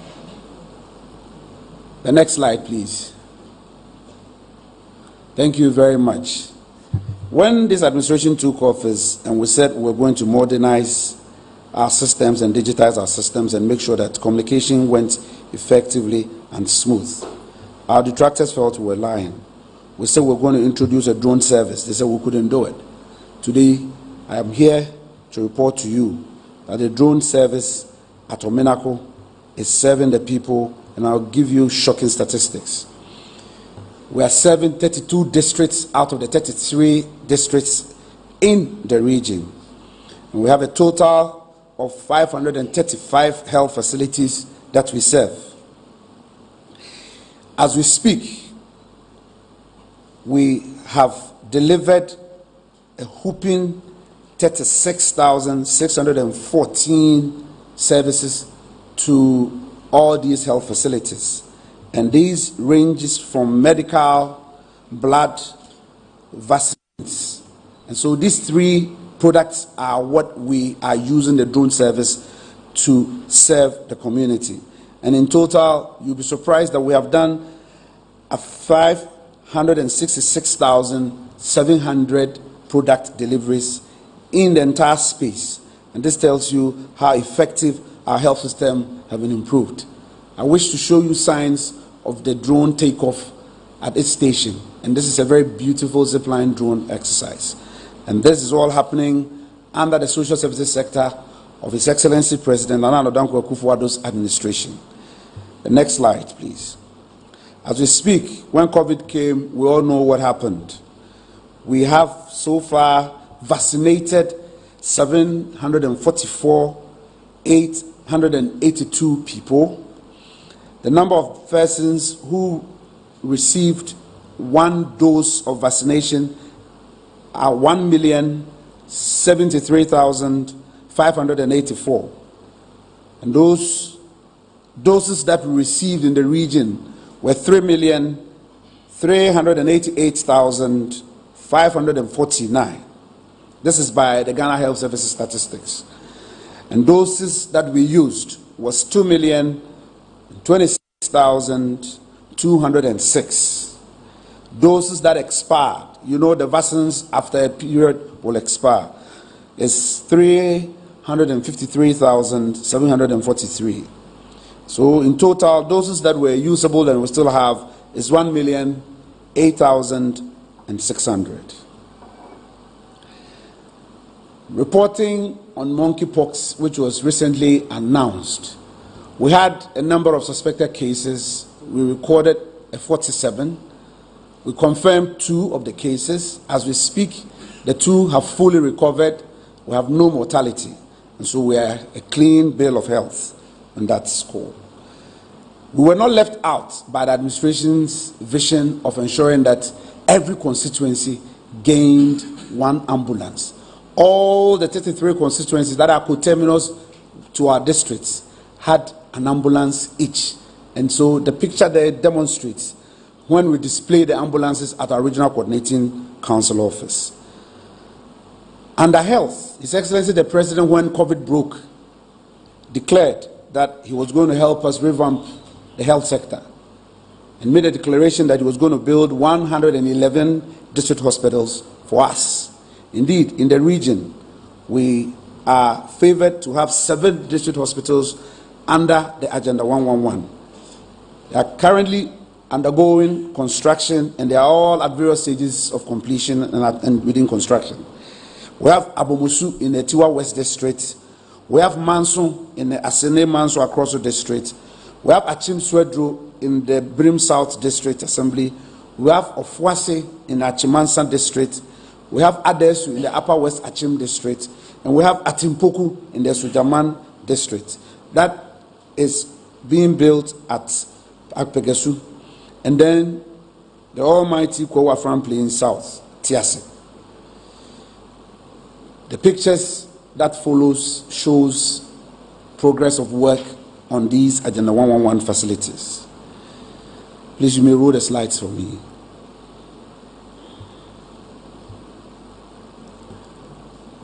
After demonstrating some level of infrastructure, this government is poised to make sure that there's food security, so we feed our people. I want to tell you what government, through its leadership, has brought to the region in respect of the agri sector. Under the Planting for Food and Jobs, a total of 359,544 farmers have benefited from the Planting for Food and Jobs. And out of this, because we are some gender-sensitive government, a whooping 80,568 women are benefiting and have fully benefited from the program. The quantity of seeds that we have distributed in respect of maize, that's open pollinated variety, we have done a 587.13 metric tons. Maize, the hybrid seedlings, we've done 752.81 metric tons. Rice, we grew a lot of rice in the region as well. We've done 455.96 metric tons. We have distributed, under the Planting for Food and Jobs, some fertilizers. Inorganic fertilizers, we've done 49,770 metric tons. And then organic fertilizers, we've done 1,080.91 metric tons. And these have fully been distributed. And this is helping us improve on our yield. That is why we are ready to report on the Planting for Food and Jobs. We have increased for maize production from 2.41 metric tons per hectare to 4.25 metric tons per hectare, using the Planting for Food and Jobs program.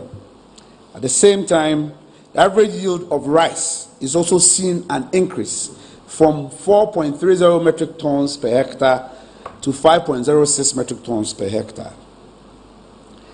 The pictures that follow shows how government is so good in helping to improve the social life of our people by investing in them, distributing 5,000 cockerels and 898 pigs to farmers to grow.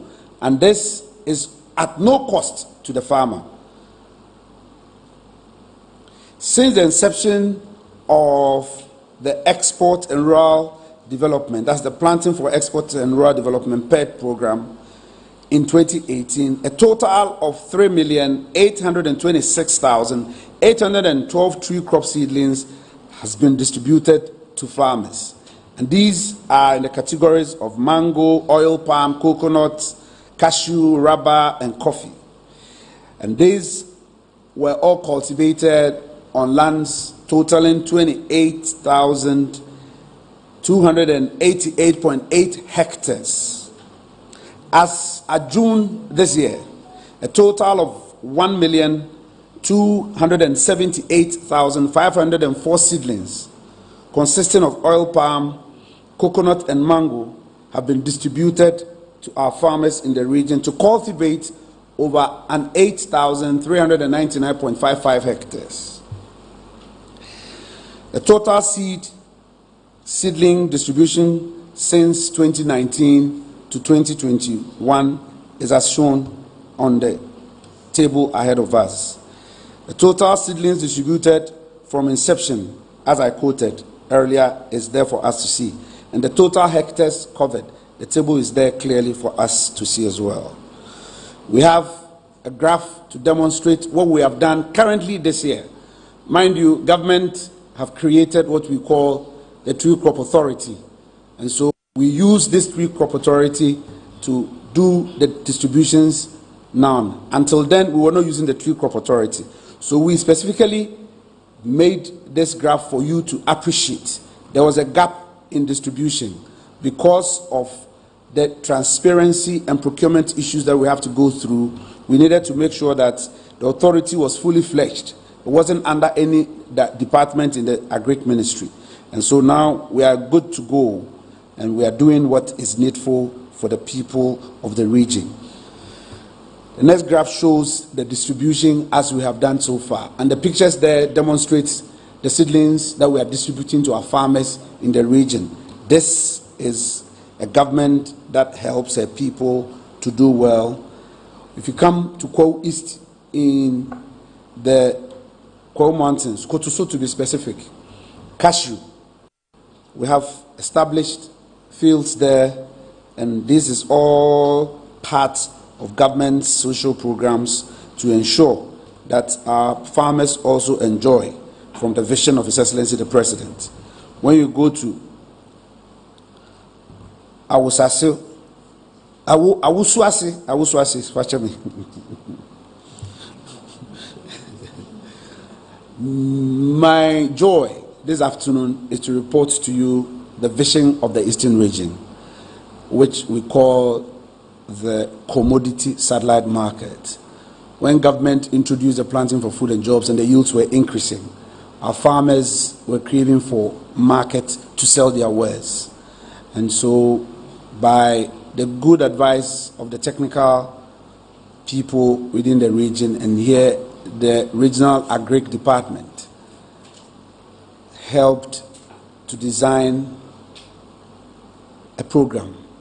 And in that program, we encouraged all our district assemblies to look into the produce that they all come up with and then add value to one commodity that they produce in each and every district so that it becomes your competitive product.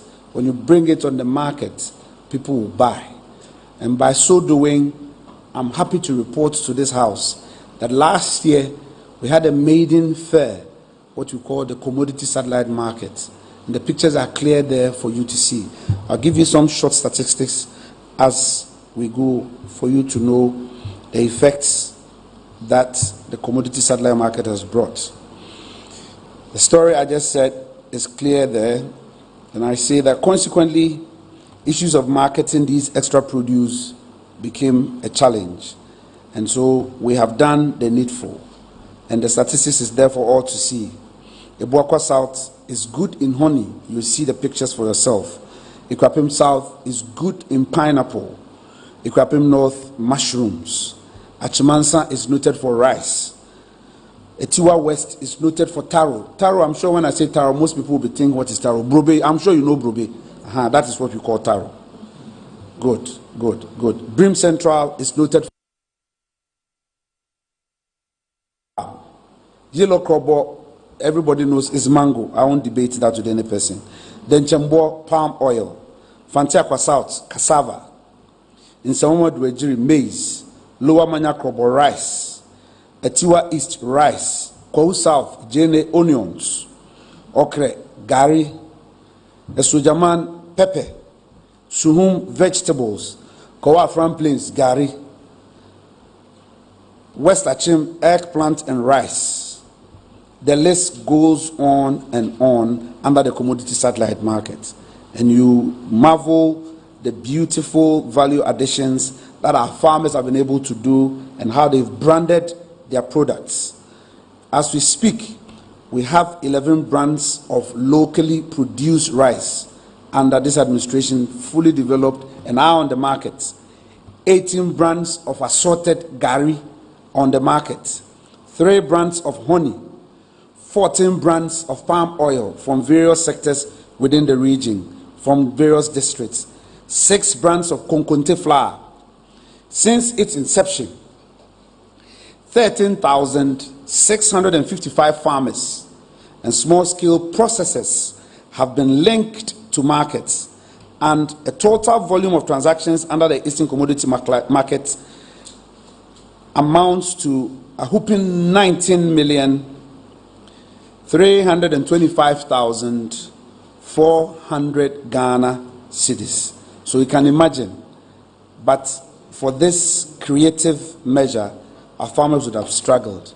Our recently held Eastern Regional Commodity Satellite Market is out there for the pictures, and you can see my respected Regional Director of Agric, Mr. Henry Krensel Ibli there.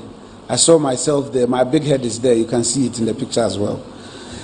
So you roll the pictures for people to see what the region, and we're saying that His Excellency the President, in his policies and programs, is helping to add value to the local foods that we eat in this country. Look at the honey.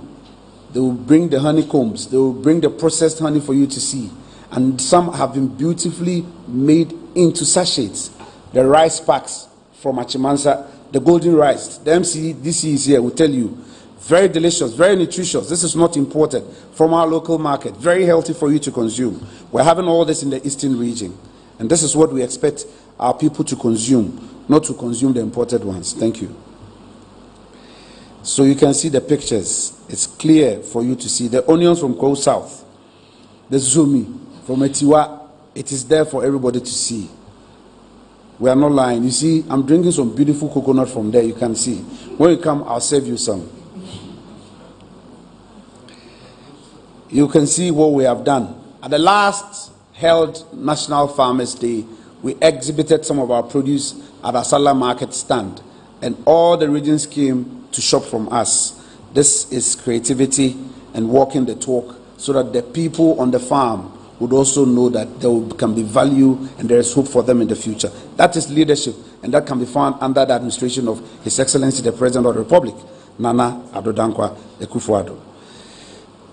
We have revamped the taro industry. If you realize, Brobe, which we know as taro, for a while was getting extinct. But the creativity of the Agric Directorate and the Regional Coordinating Council, today I can report to you that it is seen a notch, driving up higher, and the yields are increasing. We are going from 9.5 to 11.7 metric tons per hectare, and I know it will improve. It's not going to go back at all. The statistics is there for all to see. The pictorials are there for you to see. That is live Brobe there for you. You can see. The women are selling, people are consuming. We even produce smoothie out of Brobe. Come to the Eastern region, you see what we have there. The best is always emanating out of the East.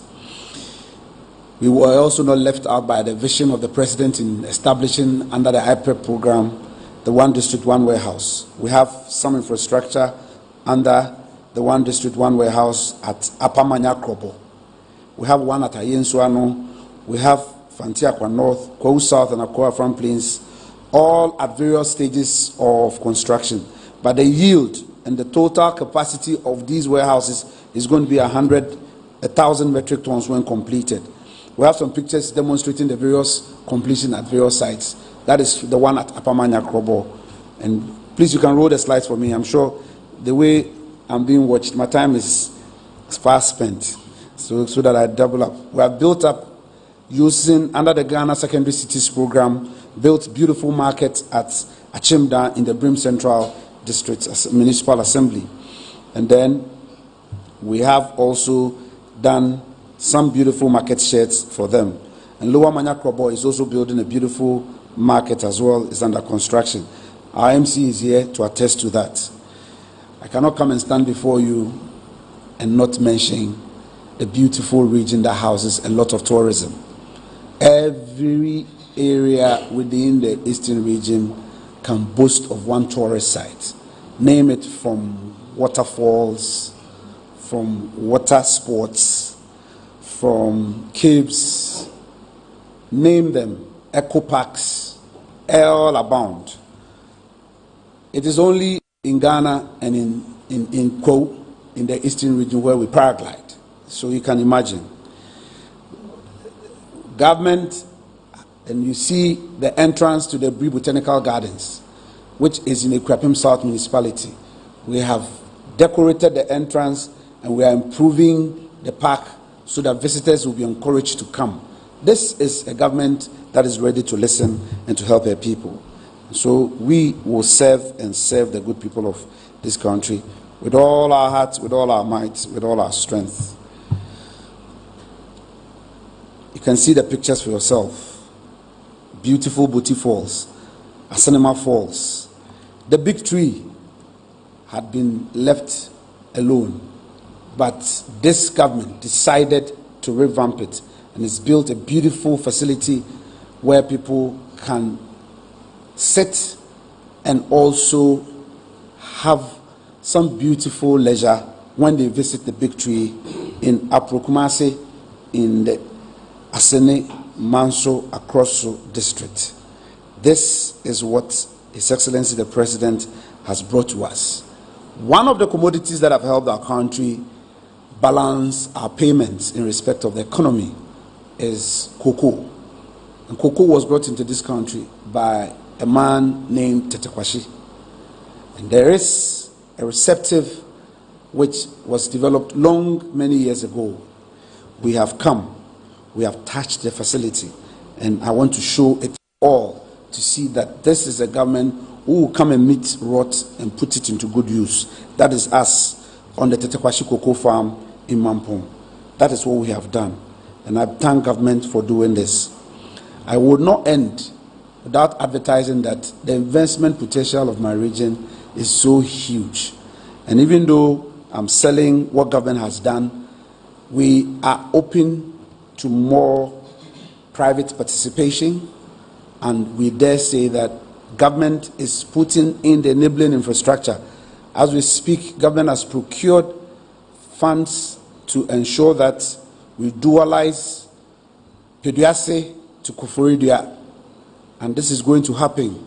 Government have secured funds. We are going to put up a bridge across the Afram River from Adorso to Agyemang, and these are matters that we are not joking with. And in tourism, our facilities are bound. Real estate, there's arable land, beautiful land, and this is what we want to tell people.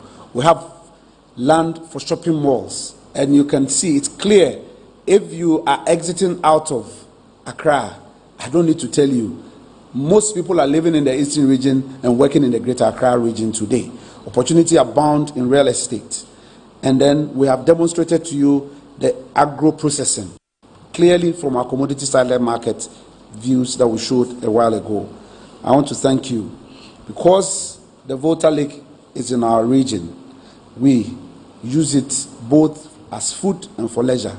And so for tourism, you can come on the Dodi Princess, and then you can also come for some private cruise as well in our region. In conclusion, I want to end my presentation by emphasizing the vision of our region, and which is my region, and which is to become a peaceful, progressive, and developed region. Simply, that's all we want. We want to believe in peace, but we want to be very progressive and aggressive in developing ourselves and ensure that we're a developed region. I would not have achieved what I said without these people who really supported the Regional Coordinating Council to arrive at this presentation we put here. My colleagues, the municipal chief executives who are here with me, and district chief executives, I want to acknowledge you for helping me achieve this. I want to do the same with the Regional Agriculture Department, the Ghana Highways Authority, the Department of Urban Roads, the Department of Feeder Roads, the Ghana Tourism Authority, the Regional Directorate of Ghana Education Service, and the Regional Directorate of Ghana Health Service. I wish to thank all of you. This is the end of my presentation. I thank you for your attention.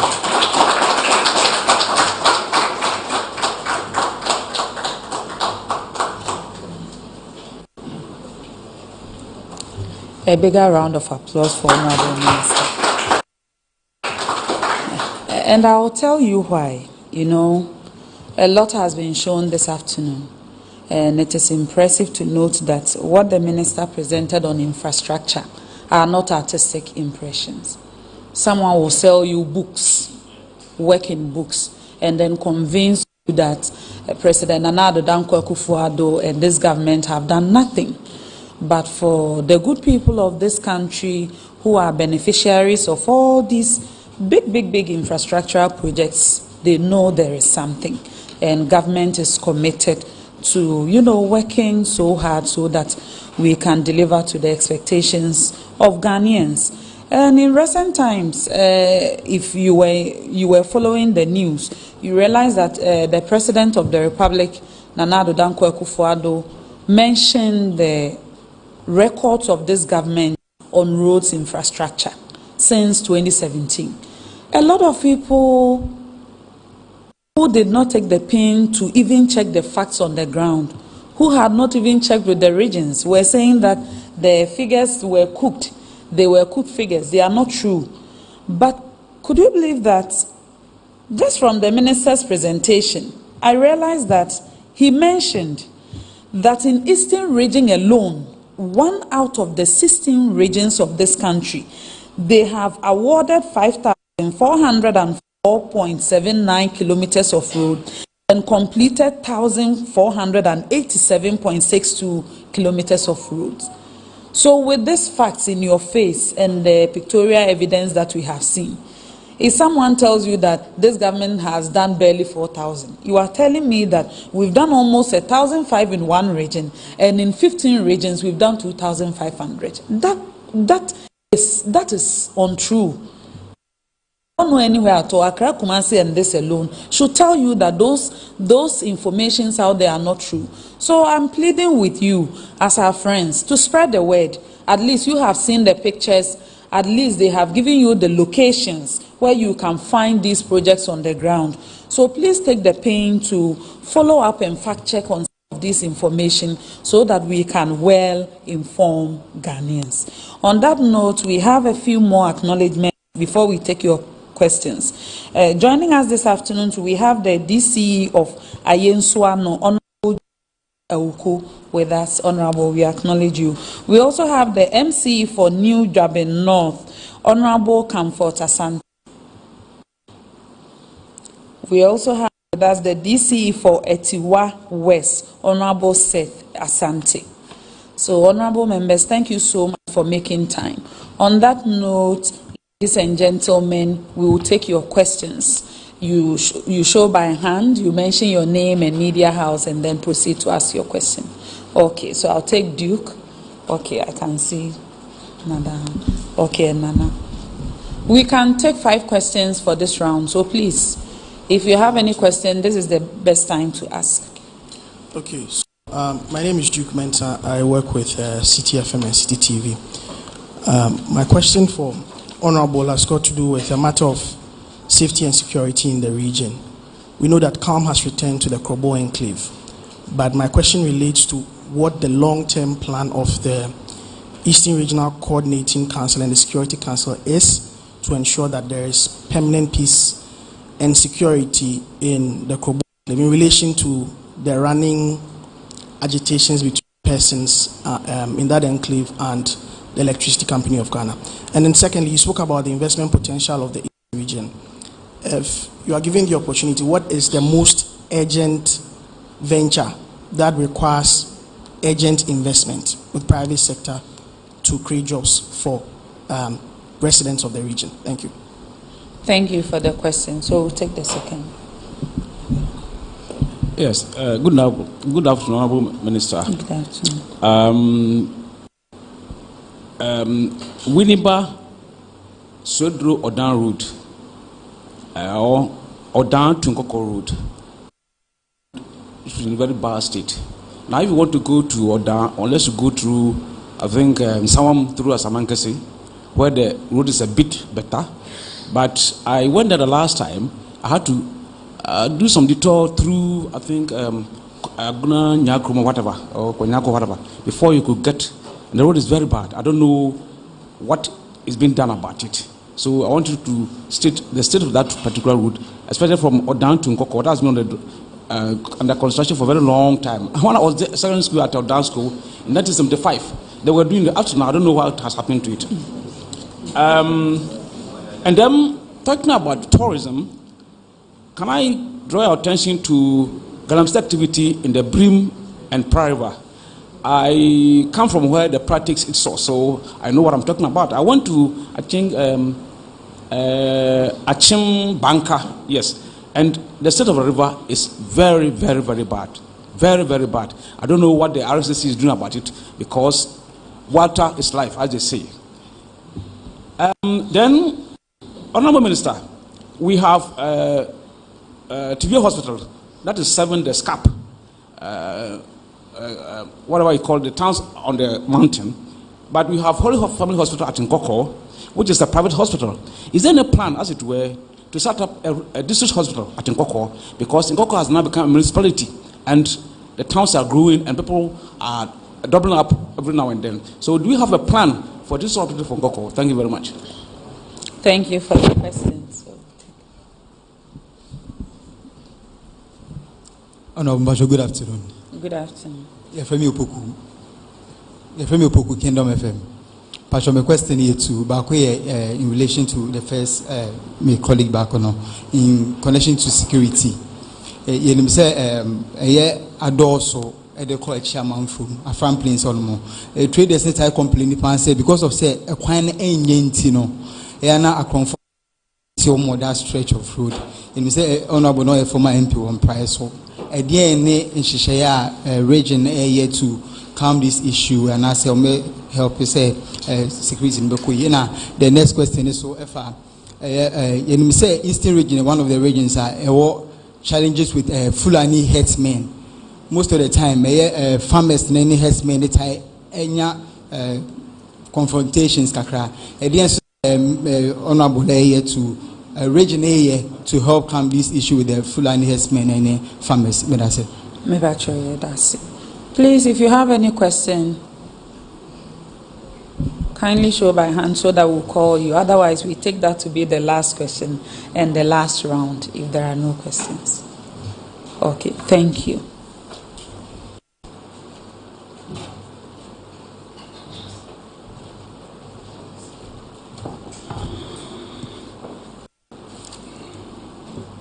Okay, so who do I start with first? Duke or Opoku? Opoku dia na menka first and answer menka Duke dia first.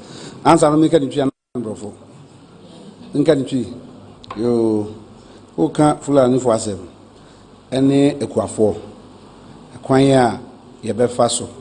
Ama eye won kita hodie asomduaba.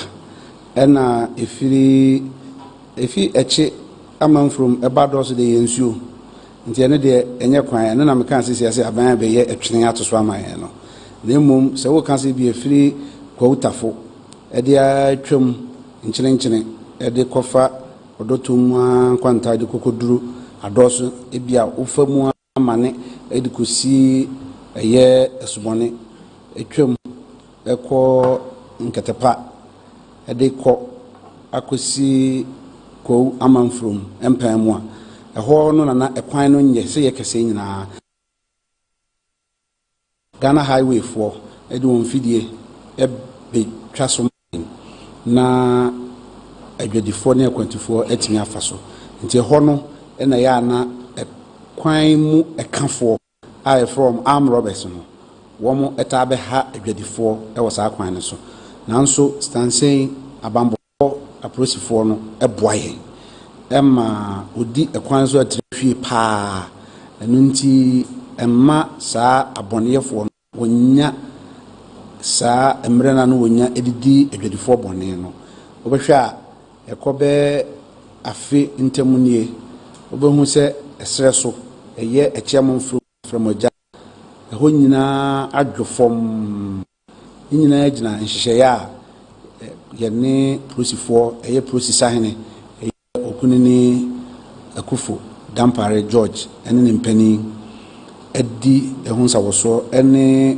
openi a yenene wo eye mantem no mu eye openi DCOP Anderson aka fosu yen hihye yemu no ya de apolisifoɔ no ekɔ ewen ewo akwan ne so sebe ya adwadifoɔ ho bɛhenhan wɔ mo nti yenni edi enu akyire na mmom ɛbanfuro ani ne eye nantwisɛm ne ekuafoɔ no aban ba he no mampani kufoɔ mreso ba bɛkɔ no osisi de efrɛ no enwum nantwibuo ɛwɔ framaja ya ntene ho anhwɛ ne ye nanso nanado benya banwa ne bio no oyire no ho edi dwetire hye mu amewo nantwibuo kɛseɛ ɛwɔ wawase ɛwɔ aframaja ya ka nantwi egum wɔ ha wɔm wɔ hɔ a ye bɔ wɔn ho ban ye mas da hɔ a yedua nsensan ɛde hwɛ wɔn ɛna bra no so no ye ni ekuafo hyia ɛyɛ menuanom mansini asoafoɔ ɛne ekuafo hyia sɛbɛ ya yebenya yenyina ye ho ntiaseɛ ɛne wɔn no a wɔwɔ nantwie no yɛnkasɛ obi nyɛ nantwie nantwie deɛ ɛyɛ adwuma nanso untimi ma wo nantwie nkɔsɛe obi adeɛ nti ɛno ho kita ho ne kasa ne yɛyɔ nso bu ha brachi nti no yɛwɔ sogyafoɔ a yɛde wɔn asie ɛwɔ epom hɔ a wɔn ɛte Kwawu East ebi soso wɔ yɛn nkyɛn wɔ Koforidua ya operation cow leg wa wantia waboa no a waboa no bɛti nkense no ɔkɔna so kɔsi obi adeɛ na ɔnamu a ɔmbɛtimi akyere no nti ne nyinaa ne nsa wɔso a yɛdi a yɛde hwɛ aboa ama asundwe aba epom hɔ yɛnwie eye adwuma a ɛkɔso sese a ɛsusu atue deɛ nsensan wɔ hɔ bebree nkrofo mfudie susu wɔ hɔ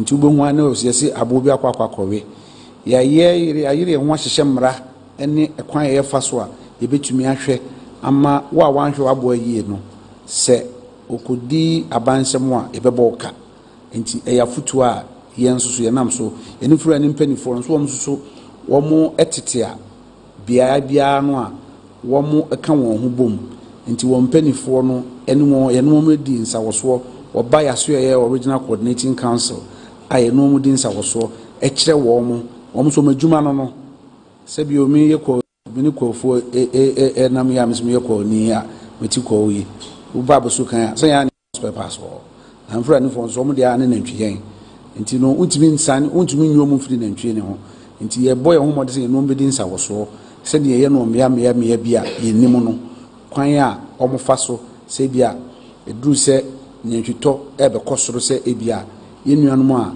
ɛsom muslimi eduru bi a wɔn kum ayɛn mmoa ɛde yɛn mpaebɔ no saa abere no nantwitɔ kɔ soro nti ɛma ɛhonya ɛnyɛ no nko a ɛyɛ nam soso yɛ aduane a yɛdi nti yɛnhyɛ obiara sɛ mo ɔnyɛ n'adwuma na mmom wobɛtu anamɔ no wɔ kwampa so na mmom wokɔka abansa deɛ a ɛnyɛ ne yɛkɔfa biribi abɛ sankawo na wɔn wanhwɛ waboa ne yie waboa kɔ sɛ obi adeɛ na obɛyi kyerɛ ne enya anaasɛ operation cowlick fo nya no wɔn de ka no a mesrɛ nti ne fa kasafidie so atue nyinaa yɛ ho fo so obi ahwɛ na yɛ mmoa yie no ankwankɔfo yɛ ne bia ambrɛ yɛ sɛ kwan mu ka fo sɛ no de maka antiase aba hɔ.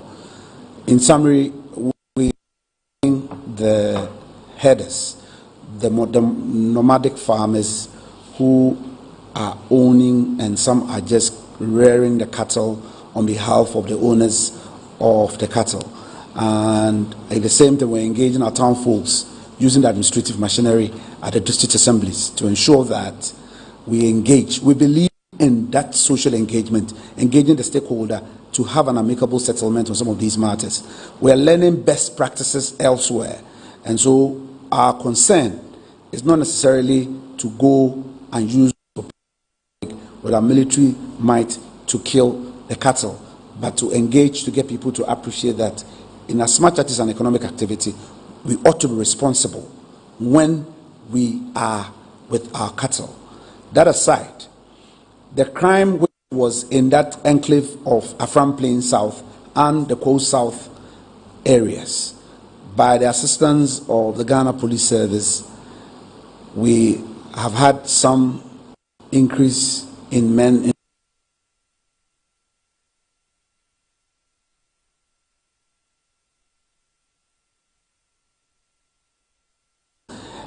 and additionally, we station messaging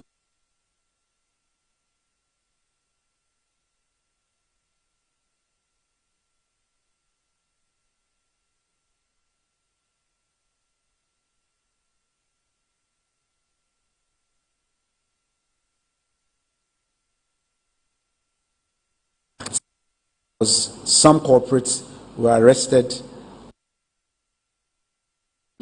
some lost their lives. Unfortunately, this is how we have to for the majority population and citizens to have their peace. And so when it happens this way, it is the state acting and working to ensure there's public safety. And that is all that we do. We don't do anything other in addition. So I'm sure that settles the Mr. Poku, your question on the Adosu chairman from security matter. I'll come back to Oda and Koko Kwan. Okwan, you said I'm kind. Mantem, Yakwan Dosu. Yen, your point here, pa. Free a year, a brim, a DBC, Achimansa, a ditrum, a co or danwa. Sakwan, Sissy, yo. Into a year, Sir Wabe first whom qua the other coffer. As a mankesi, a diacosi across on qua, and I said, would be maniaco kadi, a diaco and qua. Ye share, this is crowd free kadi, a deco a bremuno, ye a dancrono quino. Infuniam ditcher crowd who say, and also your quia, ye sabia wood free, and coco, now be see a bremo, waiting afa, also the babesiaco, niaco. Ye quite dorso, a were premantem. In Tiatoda, Yakase, Zubacas, and Mukrum quine, now soon see triumph. We share Juma Yajo. A tresse, you are quite a whole door, do door, a momentum no more. We have an elaborate road network in the eastern region, and that one we cannot run away from.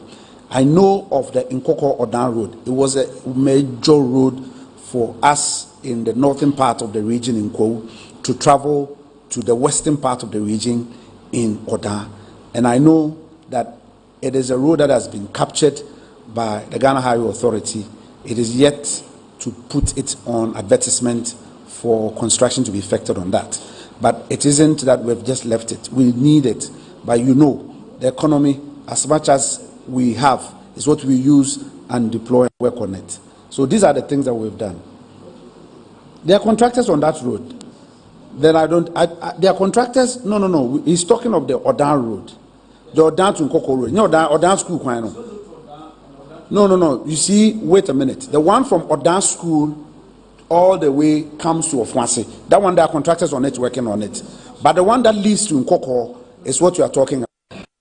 Nkoko, New Abrim, has been done, fully completed.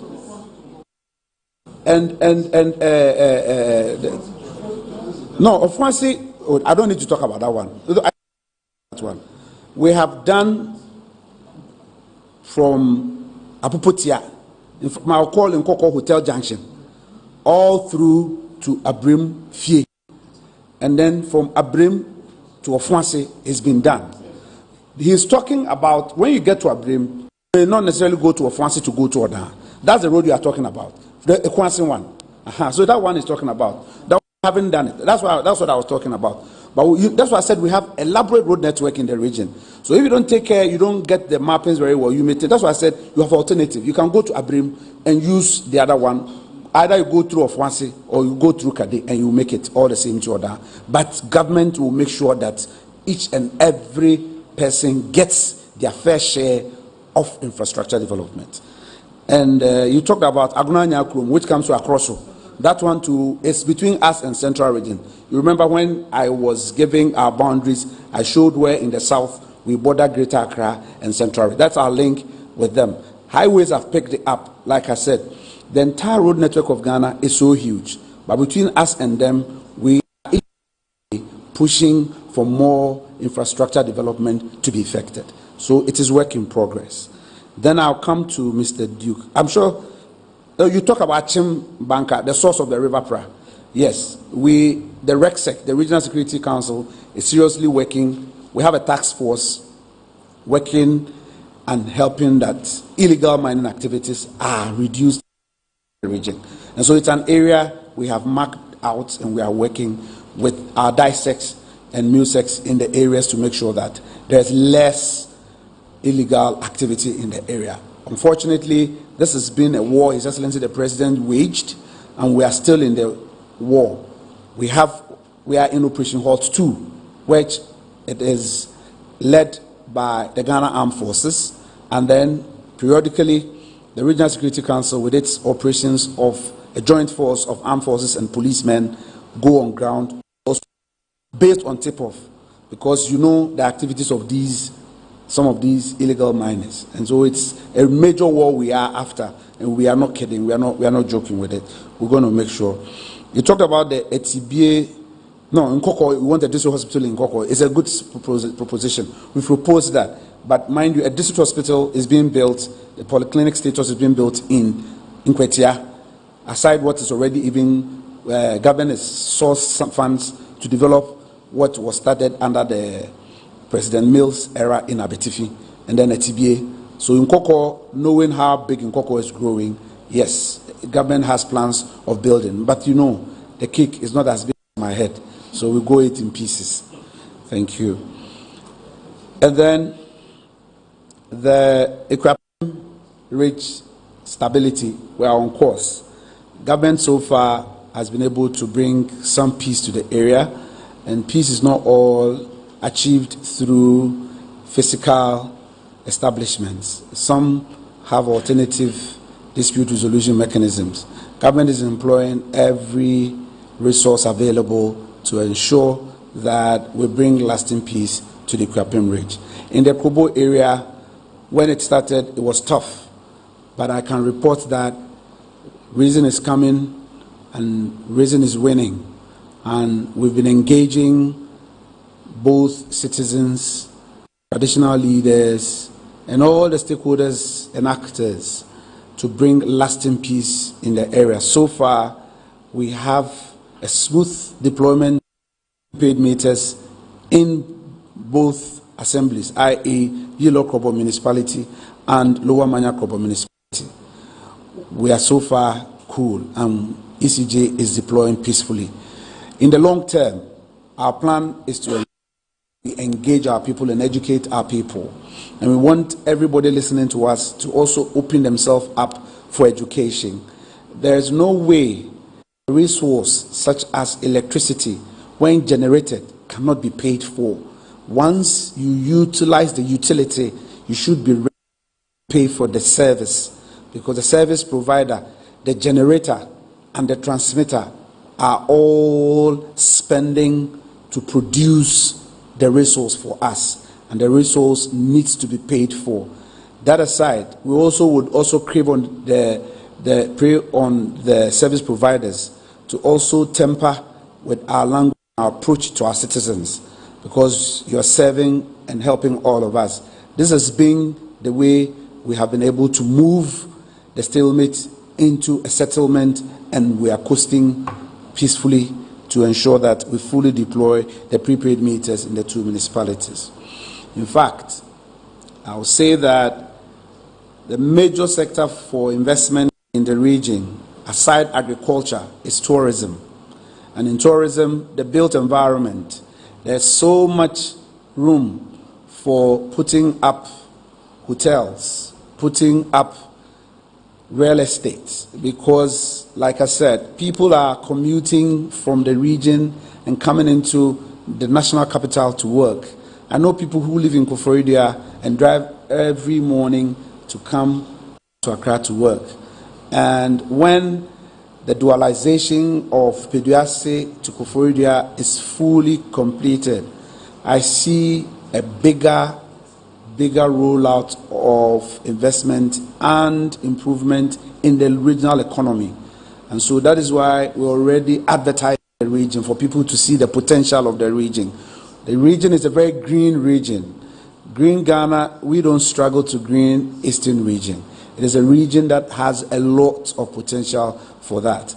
So aside agric, and in agric, we are open. I demonstrated our commodity satellite market, the various produce that we are doing. value chain is there. Anything in the region. We have mineral resources where if you want to do extractive industry investment, there are concerns that are available that you can go to be a responsible miner in the extractive industry, and that is what we're doing. So I would state these first three as areas that we welcome. Tourism abound, water sports, the Volta Lake is there, the Fram River is there, and if you go to the Sujaman and Kwao South districts, this is where you have a lot of water bodies there, and we walk to anybody. There are several opportunities. Just walk in. People are running zip lines in private areas in Kwao South, and like you may. This week, the Ghana Tourism Authority is going to hold a second paragliding festival. This is not only for the Easter festivities. They are trying to do a biannual paragliding festival, and so it is known to all of us, and this is what the region stands for. There's a lot of potential in our region, and I think this satisfies Mensa's question. Please, are we satisfied with my answer? I'll and go and sit quietly without trouble.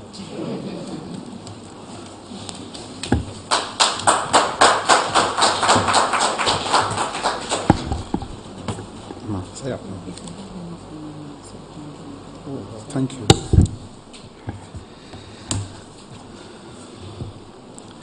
Since my good friends, the journalists, have allowed me to speak freely and market my region, the platform for marketing my region was ably provided by the Honorable Minister and Member of Parliament for Fonsia Yerebi, ably supported by the Honorable Lawyer Fatima Abubakar, my sister. And we couldn't have done this interface with the entire country without the support of the Ministry of Information and her personnel. We are grateful to you. We are grateful to the media for carrying us out. I wouldn't have come this far without the able support of my core administrative personnel at the Regional Coordinating Council. I want to extend my thanks to all of you, my district chief executives who followed me from various parts of the region, in particular my landlord, the new job in South Municipal Assembly Chief Executive is here because the regional residence is housed on his land in his municipality. He followed me to come here. Some people don't know, but my ancestry is in New Jabin North. I come from Efijasi as well. And to comfort the teacher and professor, our municipal chief executive, my mother followed me here to give me the support. And what mom who say, yeah, mama and my sister Josephine, I have 5 female chief executives, and Josephine is representing the others. And so Josephine, get up for them to see. That's Ayensuano. That's Ayensuano. So if you get to teach Amanti, and that's the young ones. So Auntie Comfort is my mother. The young ones are my sisters. And then my dean, all the way from Achansi, the jungle warfare. If you come to the Eastern region and you want to play with us, we'll discipline you. But I want to thank His Excellency the President for offering me the opportunity to serve in his stead in his region and making sure that we are doing what he wants us to do. We thank God for life. And I bless you all on Sunday.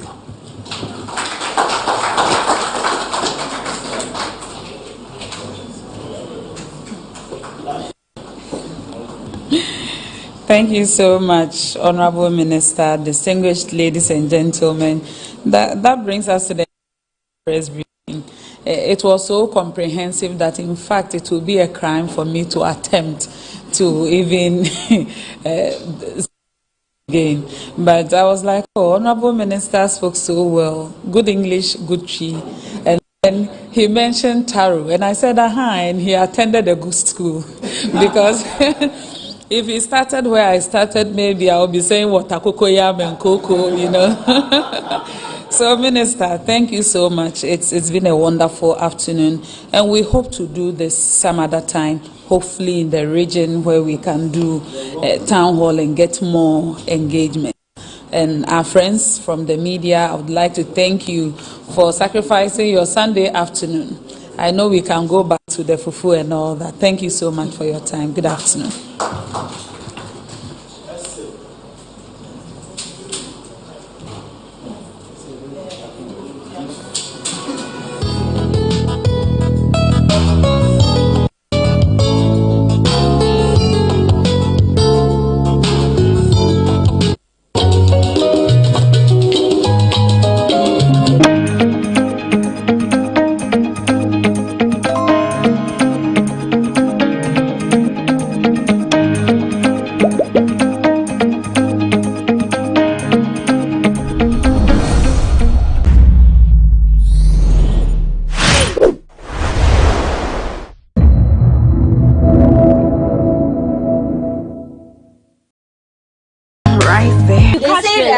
Friends with benefits. Oh, no strings attached. And I assure you, the strings will attach. A lot of guys also find it very difficult asking for sex. Like, hey, Ama, today I want you to come around. I'm in the mood. Let us have sex. It's so awkward. The point is communicate.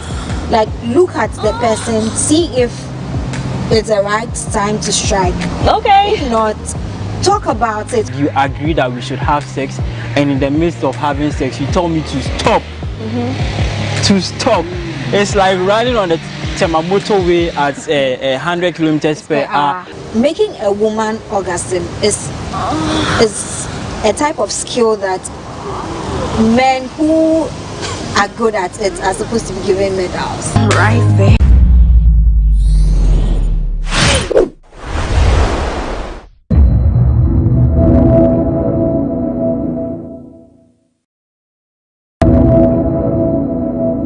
Cure rate in childhood cancer, it doesn't only depend on just making the diagnosis.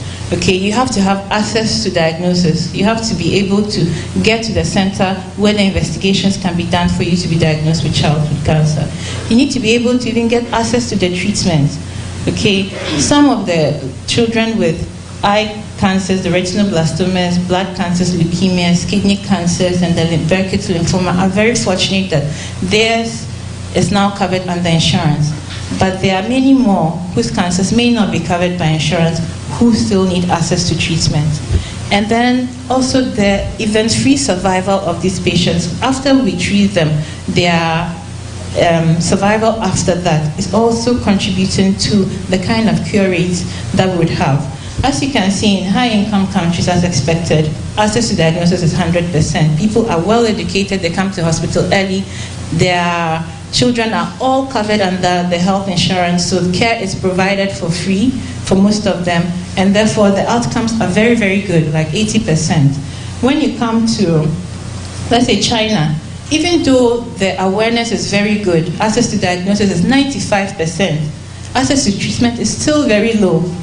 And it's a holistic approach. You can't just be able to diagnose and not be able to treat. It doesn't make any effect. So you need to be able to diagnose and to be able to treat. So even in China, even though the access to diagnosis is 95%, access to treatment is very low, 10%, and the overall cure rate is 7%. So you can imagine in low and middle income countries like Ghana, ours is just 2%, which is not very good for our children.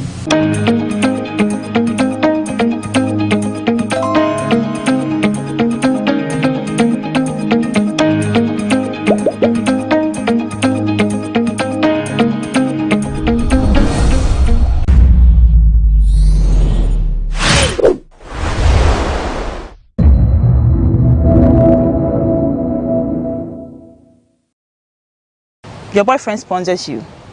You exchange something for your boyfriend. It's not free. There's no free lunch.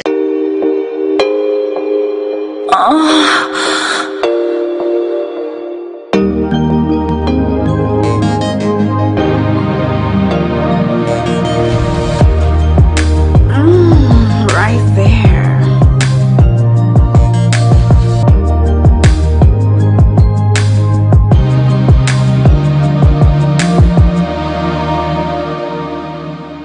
takes a certain level of unmatched talent to bring a low-cost outfit to life or make it look extravagant. Ladies, you don't always have to break your back to look good. Learn to stay within budget. But why are women who live lavish lifestyle always cited for dating big men? Can't we make our own money? This is Mons and Kados with Paula Amabroni, and on this episode, we shake some three-legged tables. We'll be right back.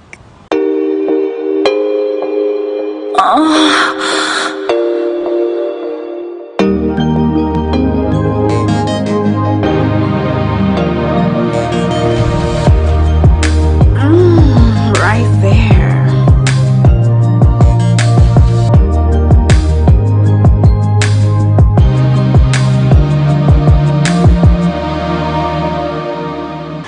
Welcome back. This is Mons and Cuddles with the ever beautiful Paula Amabroni. It's always a pleasure coming your way.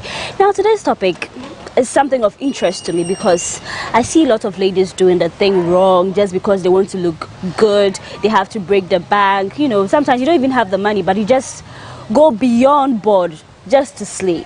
So I have with me some ladies, you know, who I know knows the ins and outs of this game, how to look good. So they're going to help us discuss and suggest ways of how we can still stay in budget and look good. So seated on my couch is Efua Dill. She's an actress. Efua, welcome to Mons and Cuddles. Thank you. This is her first time here. So later on we'll talk about what she does, but then we're going to educate our ladies, see how best we can grow. Yeah. Sure. And then my very good friend, Tilly Ekianipa. She's a television presenter. She's with One Play Africa. Tilly, good to have you. Nice to be here. Yeah, every day you're hosting me. Today I have you here. Yeah. So we're gonna have nice, eh? It feels so good. We're two. Tilly Agyemang. All right. So today's assignment is very simple. How can ladies live on a budget and still look good? Now I'm going to start with Tilly. Tilly, I've heard a lot of celebrities being attacked. Once you look good, you know, on social media, it seems you're living your life. They just cite you that there's this big man sponsoring you. Is it always the case? It's not always the case, but it's not entirely wrong either. Some of them, yes, people sponsor them because then when you look at their track record, you look at the work they've done and all, you can see that this as a champagne lifestyle on a palm wine budget. Allah. Clearly, you can see that. You can see, like, it's visible. But how dare you talk about somebody's lifestyle? Other people too are also working. There are some women that their sole aim of working is to look good. So you can't tell somebody that's unknown or person what a life say. She has worked, they've paid her 1,000, she has used 900 to go and buy a dress to wear, staff her 100 to tell her that it's a man that's sponsoring her. Some is there, like it's not something we can be here and say women empowerment. It's not, it is true. Some men are sponsoring women in the game, and some women too are also working for it. So I don't like it when the conversation is not balanced and they want to always tip it to the other side and banning, you know, it's not true. Some women are actually really working. Some women, they have said, you know, there are some people, they actually, there's this mentality that, I'm saving for the rainy season. Some people, you see them now, they are slaying back to back because there's a time where they are not telling you or you didn't know them that they suffered for where they are now. Exactly. So it gets preposterous when they are always trying to peg a woman's success in a celebrity to a man. And mind you, these are celebrities. Most of them, when they post, their dresses are even sponsored though. Do you know that? When you check their post under dress by, makeup by, shoe by, now say, welcome be skin by, they are walking mannequin. I want 4 tone skin. Yeah, I've seen that. You get it? So if you are a mere fan or somebody that just wants to pick on these ladies and you want to ignore the fact that they are telling you that this dress is by this person and they just want to make it look like they are sleeping with, are they sleeping with your father? Oh, thank you for the punchline at the end. If I know you're an actress, and usually I've seen the targets, usually actors, musicians, and all that. So if you see your colleagues being named as women who are sleeping around, how do you feel? Because I know you are still in the in the industry. Very soon your name is going to be there. You're going to be big. Do you feel that one day they're going to tag you or put you in that box? How is that their business anyway? Okay. How is somebody's lifestyle your business? Although some of these celebrities are mentors and people look up to them, just look at their works. Don't look at their lifestyle. Do you get me? Some of them, they are not sleeping with men. It's just influence. They are influencers. They can be wearing a particular dress sponsored by somebody entirely. You see that some of them, when they wear a particular outfit, they don't repeat it because they have brands sponsoring them, like Tilly said. They have brands sponsoring them. So the moment they wear, they take it back to the brand or whatever. So another time, another brand is sponsoring them. It's not even, sometimes it's not even for them. They're just trying to create content for social media and all that. So when you see it and you feel that somebody is sponsoring their lavish lifestyle, if you're a woman and you feel that way and you think that way and you think it's bad and all that, come on, it's entertainment. You also have your, if you want to go and use your to dress good, nobody is stopping you. What's the to look good? This thing, if you want to use your this thing to catch this thing, to make this thing, nobody is stopping you from If you want to use what you have to get what you want. Use it to get what you want. If it be easy, do it be easy. You get it. You have a boyfriend. Your boyfriend sponsors you. You exchange something for your boyfriend. It's not free. There's no free lunch. You know, I don't know. You said, can I be? Yes, it's an 18 plus. I'll do and give you something. Or we say, okay, me pay boyfriend 18 years. Me pay the when you say boyfriend. No, some mommy. Now no, they now they oka. Or no, they did any and oka. What you are giving for free, somebody is taking to slay. So if you don't want it that way, go and tell your boyfriend to give you money to slay. You get it? It's that simple. Because I understand where you're coming from. Because I'm always thinking, now Paula, you see me, Paula. One time when I make it big, is someone going to put me out there and say, oh, we know she started small all of a sudden. But then once you work for it, or maybe you have the right people who like you, who sponsor you, like, you know, as you're saying, someone can like you and then say, okay, take it. So it's not always that these women are sleeping with. Some people get sponsorship, some have friends and all that. It comes, there's some benefit to it like too. this outfit I'm wearing, a friend did it for me at a lower price because she wants me to wear it and promote it for her. So instead of maybe 150 cedis, she slashed it and gave it to me as a discount. You see me wearing it and you think I'm sleeping with somebody. It doesn't work that way. I work hard for my money. We all work hard for our money. Whatever we are using to work, it's our work. We are working for our money. I like that point. Actually, you wanted to say most or people that say that they are poor, they are from poor homes actually. Because I don't know why people always discount that part of some people's life. Some people are from their whole life they've lived lavishly. How much more now they are in the public eye? You think they will dress less to impress you? Chance. And here for money, do you know that? I get that. For money, a rich person sees another rich girl dressed or another lady dressed nice. They want to know where you bought that your ear, so they go and buy some. They are not judging you. Yeah. Oh no, I let to be able to say what's a friend right that be a walk deliver at the wrong place or what that. I know, I understand. When I always have women edition, it's just back-to-back fire because we get to express ourselves and debunk all the negative rules about ourselves. But then I hear people say, women, we spend money on unnecessary things. So you hear that a woman bought a wig, maybe bone straight, worth 7,000 cedis, maybe a dress. You'll be shocked to know the amount of money that she blew on it. Are women, or are we right to say women spend their money on unnecessary things? Women will spend money on whatever women want to spend their money on because women want to look beautiful. I like that line. Woman will spend her money on anything because woman wants to look beautiful. Not for anybody, but to themselves. I want to, me usually when I look beautiful, I want to walk beside cars and look at myself in the mirror and check myself like, wow. And do some nice videos and post on social media. You can't take that away from me. It is my head. I am wearing 7,000. I am wearing a plot of land. You can't do anything about it. I have wore it. That's it. And I love it. And that wig is going to stay on my head for 10 years and you can't do anything about it. That's it. People don't appreciate that when you buy a wig, which is maybe of high grade, it can last you. I have a hair. I bought it some 3 years ago. At the time, the money I was blowing, like I was in university and I'm like, hey, Paula, you spent this money on it. But then I still wear it today. That's the beauty of sometimes buying things that, you know. You're getting value for your money. You don't expect me to go and buy synthetic, cheap, 100 cedis, and then I wear it for 1 week and then throw it away. I'm wasting money. That is what they don't know. And usually it comes from the other gender. They don't know what's born straight, they don't know Brazilian hair, they don't know anything about hair. but they have so much opinions about what we wear on just because they've seen the price. These same people will go and buy watch, 2,000, perfume, 3,000. When we wear hair, 1,000. You're making noise. They will say we are wasting our money. We are wearing plots of land on empty brain, and so what? Is it your money? Energy. Now, Tilly, let me create this scenario. A lady who spends, let me just be realistic, maybe 2,500 on hair, and one who prefers to buy 600 cedis a week. Who is being more economical? Both of them, depending on your pocket. It comes back to your pocket. If I have 15,000, I can buy hair 5,000. This hair is my sister Ghana. When I throw it away, it is gone. When I remove it, as how. But if I had bought 100 billion hair, next week when you come here, I wear 100 billion hair. Next 2 years, 100 billion hair. Do you get it? Who is being economical or whatever? It depends on the amount you have on yourself at the moment.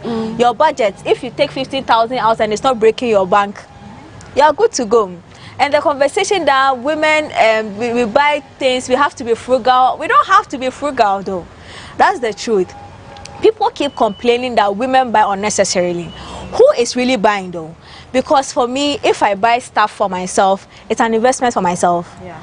With what I do, I am more or less my body or my general outlook is actually supposed to tell a marketer or an agency boy that puts this advert on this girl's show. Now you want Malta Guinness to come and put their money in you. You don't look like Malta Guinness money. Yeah. Who should come and put their money in you? Brandon or you are necessary. telling me that, oh, come and let me wear your outfit that is worth 600 Ghana cedi, and you will come on your page and you are wearing a fall for you down flat. Are you serious? Yeah. No, like I do you get it? So for someone like me, I can't afford to look like basa basa, because how I look will determine the kind of monies I get, the kind of whatever deals I get. It's an investment. So for you to just see a celebrity whose lifestyle depends on how they look, how people see them, their general outlook, investing in that look to make money, what are you talking about? Also, men keep complaining, man, you did not go out looking naked. What are they not wearing something? You know, men complain about women are dressing so much, but they wear expensive stuff. If you take a Bema show, it's not to wear total outfits. Yeah. Great. So that means that these celebrities that we always, some people are always tagging them as show-offs, what they are doing, they are misleading the youth and all that. As Tilly stated, you don't know who you're going to meet your fans, so you always have to strive to look good. Now, as for someone who is listening to us, maybe she's in the university, just started her national service, not so much money, she hasn't been saved to that level to slay. How would you suggest the person slays on a budget? Maybe use what you have, manage it for the meantime. Okay. For university, somebody in the university. Yeah. Now, we have, if you're in a university, you don't have any business trying to go buy Chanel or some designer bag or Hermes bag or some expensive stuff. Okay. We have, if you go to a place like Kantamanto, we have nice outfits. We call it the first grade. We all go there. The first grade, when you go, it's more like the boutique, because that's where some of these boutique people go to get their stuffs, and even the jeans, like the jeans you are wearing. I can go to, I wake up early in the morning, I have my bag at my back, I go there to tell them that I'm going to sell on campus. So when I go, these jeans you bought, I don't know how much you bought it, but me, I'll get it for 15 cedis or 10 cedis, because I'll tell them I'm going to sell. It's all strategy. I said I'm going to sell. The tops I wear, I go, I tell them I'm going to sell. I buy in bulk. So I save my money and then I go to counter. You can do the same thing. When you go, you don't need to go and buy this designer, because designer things, and they all look the same to me. Just try to buy one, what am saying? One in, what am saying? What's the word? Original and original. Or, yes. Brand. Yes.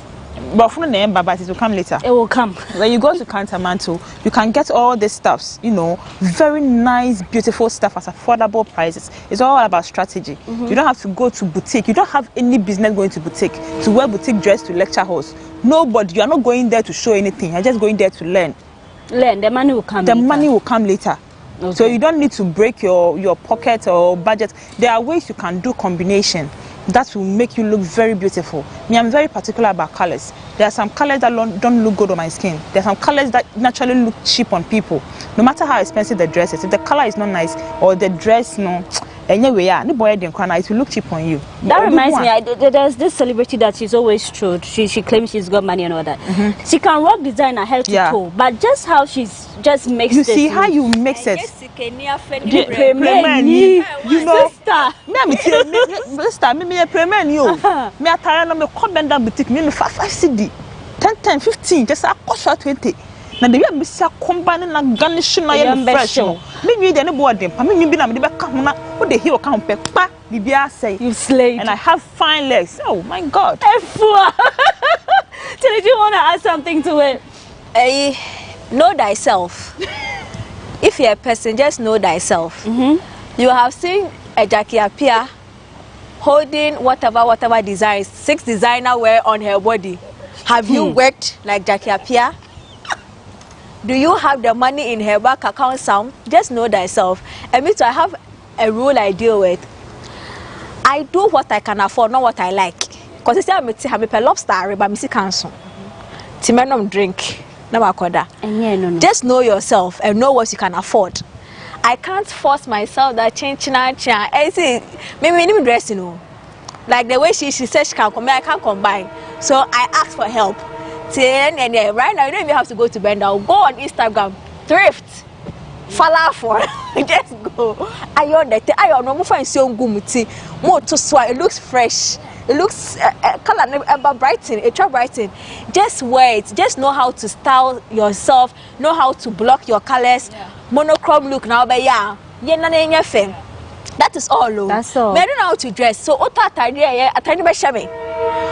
is now that I'm picking up my fashion confidence, but there are some people, you give them 5 CD, on back up for room, I tell you about 50%, I'm not told that they never fear.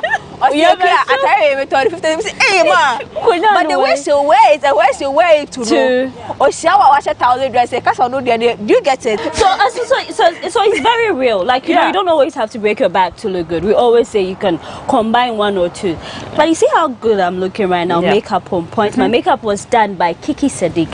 And if you're out there looking for wholesale, retail, or distribution of any makeup product, hair, beauty, supplies, then reach out to Sigma Exports Promotion. They deal in Maybelline, New York, Revlon makeup, any product. High quality, original. If it's makeup brushes, you want anything, just call them. They will supply wholesale, retail, and if you want to be a distributor, just call their numbers on 0248 138 596 or 027 4893 413. We'll take a quick break. When we come back, Monsen Kados continues.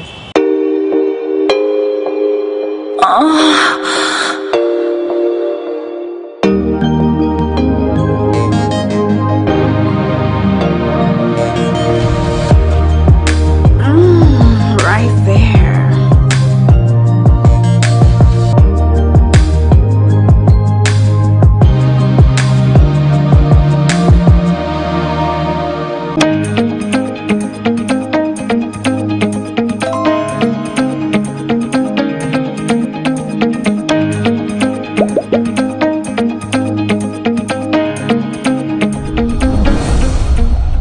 From that quick break, we're still discussing how to live on a budget and still slay. This is the women's edition.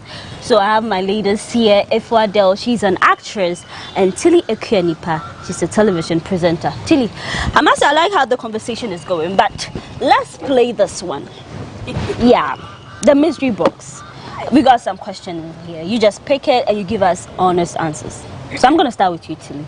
Okay. When I have a man, I say ladies first, but then since it's a woman, we got this. Okay. What we got there? Would you like to read it? You read it for us. What's the most expensive item you have in your closet? Honestly, all of them are not expensive. So I can't really pinpoint. If there was any expensive one, I would have just said it straight. No, really, I don't have anything expensive in my closet. That's fine. No, I don't have. Like I'm thinking. Like I'm thinking through. Honestly, I don't. Your turn. Abracadabra. Ah, yeah. Okay, go on. Yeah. Whose closets would you love to raid? Jackie Appiah or Sandra Nkovia? Give reasons. I beg, I want to answer your own. Jackie Appiah or Sandra? I will raid Sandra Nkovia's closet. Why? Because she's a fashionista. You love her that girl style. can dress. She's simple. She know the colors to combine and all that. Oh God, I just love her. She knows how to dress. She's very stylish. Like, she's an example of a fashionista. Now, let's continue with our conversation.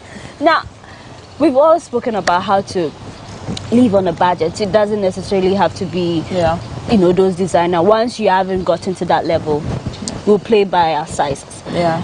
What is the best investment a woman can make before the age 30? The best investment.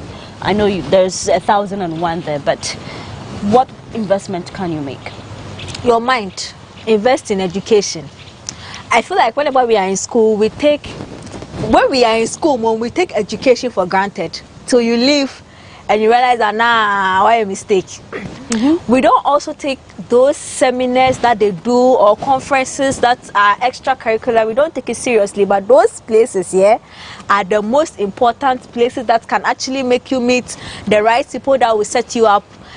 Yes, I can say, but no, nothing will last. Anything that you will need in your 20s or you will need in your 30s that you have to invest in severely is your mind. When you are in your 20s or your teens, trust me. Because whatever you buy here, you build here, you invest here, in the next 5 years, you can be in another country. You won't need all of that. Truthfully, invest in yourself. Know things, read books. Just read any book. See, people feel like if you're in a particular field, read a book about it. No, read any book. Just read any book. Because sometimes, you enter a room, somebody will say something. You might be the only person that have the faintest idea of what they're talking about, and that is the door that will open for you. You think me that I'm sitting here, maybe the next time I might not even be in media, I might be in oil and gas somewhere. Exactly. Do you get it? But what I have invested in the media thing, my mind and I'm a deco. So we have to invest in our mind. No things. See, me, I have one mantra: be so good at it, no one can avoid you. Because you are good. You are so good on Exactly. That is it. Great advice. Efwa, how do we make our young women understand that what we see on social media is not always the case? Especially these people that you see that they are slaying. They say there's these Instagram, Snapchat influencers. They are here in Dubai tomorrow. They are there, the best dinners, 5-star restaurants and all that. How do we make our young people understand? It's not even about young people. You see someone who is mature should be making the right decision, but they are under pressure. They are just swayed. You see, it's social media. Social media has influenced a lot of, let's say, I will not say kids, like the youth in a way, in a negative way. Yeah, somebody can put a news out there, maybe just a parody, and a section of Ghanaians will believe it, not knowing say it's a parody. Even educated people will believe say this thing is true. So how much more the young ones? So how do we make them know say whatever they are saying is not real? I feel now some of the celebrities are trying. You know, people are coming out to say that what you are seeing, they are not. Even last time Nana Banamwa came to say that some of the outfits she wears are sponsored by people. So don't follow her to go and buy some things you don't want to buy or use your money on unnecessary things, because the things she wears are for designers. She is an influencer. She wears people's clothes to do advertisement for them so that people will buy it. After that, she takes it off. So if you are behind, I don't know how we can even instill that in them, because you can't stop them from using social media and all that. Okay. But I feel some things need to be regulated as well, especially the parents. They should know what their children are watching. Okay. And if you are in school, like I don't know how to say this enough. I don't know how to say this enough, but you can't stop them. You can't stop them. It is the celebrities that have to do something about it. All right. But then let's talk about this. It's really of interest to me. Now I see a lot of women going naked, almost naked on social media. The whole craze, someone has done her body and then she wants to flaunt it like real time because she says it's an investment. It's an investment. A lot of people say women now we are overdoing it. I just log on to Twitter, I see nakedness, Snapchat, this is it, Instagram, on my timeline. Yeah, it's marketing. It's marketing. Do you think the whole nudity on social media is just out of hand, or now we should understand that that's the era? It's going to get worse. See, people keep saying that women should embrace themselves, well, what do you really think you are telling women to do? You are telling me to embrace myself. I show you when I am fully sexually, comfortable, and I am fully comfortable with my skin, and my soul is sitting pretty in my skin. What do you think I'll show you? You Everything can't tell, my mama gave me. Exactly. You can't tell a woman to go all out and then start putting embargo on the all out. It's going to get worse because now Ghanaian social media is not about Ghanaian social media. Doja Cat, Megan Thee Stallion, is almost naked every day on her social media, putting her buttocks.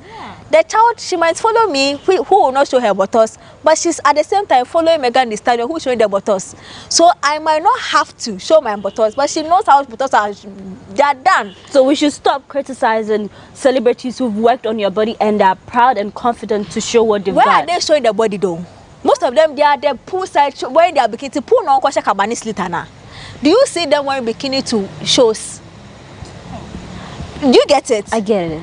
They are somewhere, they are shooting a video or something, or they are in a pool with their friends and they've shown you the videos that whatever they are wearing is appropriate for where they are. Exactly. Wow, what style be dressing now? Oh, they're quite. What they call lecture hall. Publicly they call lecture hall. And they keep saying nudity. People are not actually totally naked online. Apps, when you are totally naked, it's Twitter that it allows everything. Instagram, ubenya problem. Facebook, ubenya problem. Snapchat, a drama is streak near the day. Almost there, Snapchat, one way drama. Do you get it? They are not totally naked, and it's going to get worse because this world where we are going to, women want men to reach a point where they have to know that they are not the reason why they will dress a certain way, and that if you are a pervert, my dressing has nothing to do with whether I'm covered or not. You're a pervert. Do you get it? That is an understanding where we are going to reach with men in the next 10 years. We'll all meet in public. We are reverting back to Adam and Eve age. We're all naked in town. Nobody was sleeping with anybody. Yes, you get it. We're going to get to a point where men have to know that you don't have the right to touch or be lustful or want to vigorously have sex with a woman because of how they look like. Do you get it? Great. You are in charge of whatever you feel. And in the machine, how she look green tea. We are not sure. I'm glad we're explaining these things because some people are getting it all wrong. The fact that you see that a woman has worked on her body. There are some men who say you can, no matter what you explain, women work on their body for them. They forget that sometimes they just don't like how they look, but they're like, at the end of the day, we don't care. But then, ladies, I just want you to, in a wrap. So, in summary, ladies, we've talked a lot from celebrities, how to look good, how to slay on budget. What are your last words? I'm going to start with you, Efua. Yes, I've been meaning to say this. The question you asked Tilly about what you take, one thing you wish you had done before you get to the right investment to do before the right 30. investment, yes. Yeah. She talked about investing in your mind. Yeah. I would suggest you invest in the vocation. You need to invest in the vocation. Maybe sewing, designing, makeup. Yes, because when you don't get a job, that is what will save you. Because day in day, people are sewing. Now the designing industry is getting broad. There are lots of things coming up. The fashion industry is so broad. So invest in fashion, invest in the food business, invest in makeup before you get to 30. I wish I knew how to sew. By this time, slap me slowly anyhow. By heart. Because invest in something, vocation. Invest in a vocation, not just your mind. Because a time will come where there will be no job. People have completed school, they have degrees and all that. They are in the house, they are not working. They can't get any job to do. Right. It is almost they can survive. They could have, in the olden days, when you can say a cry with I see we're born to know now the fashion designers are winning. You know, so invest in something. For a guy, learn how to play football. You don't need to go to school. I say, we had them football a week would do bear $1 million. Nobody can take that from you. Great. You know.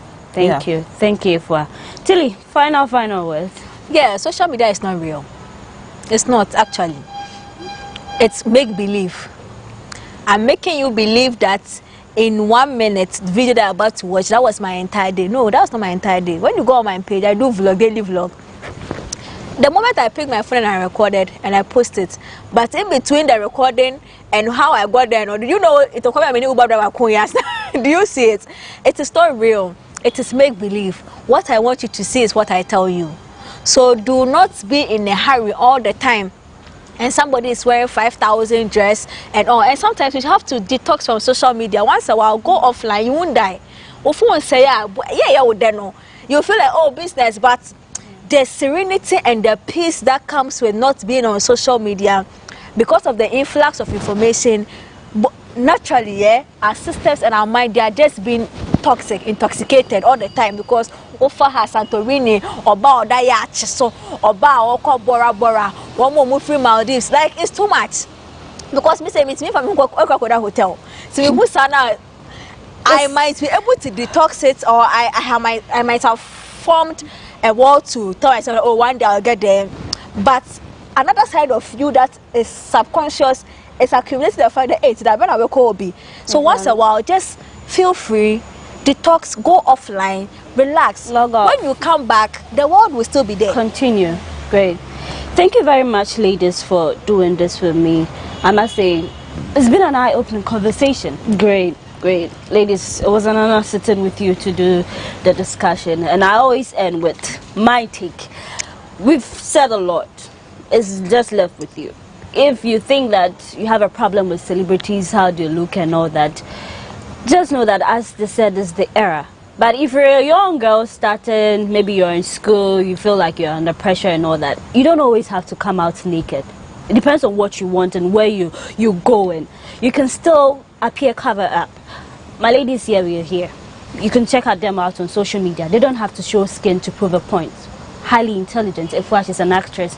She does so well. Tilly does so well. The showbiz industry. She's just good. You don't have to look naked to make your point. You can still slay on budget. Maybe when you DM me, I'll tell you where I get my things, and I'll also show you my plug. It was an honor doing this with you. I am Paula Amabruni. We'll be back with the next episode of Mos and Cuddles. Thanks for watching.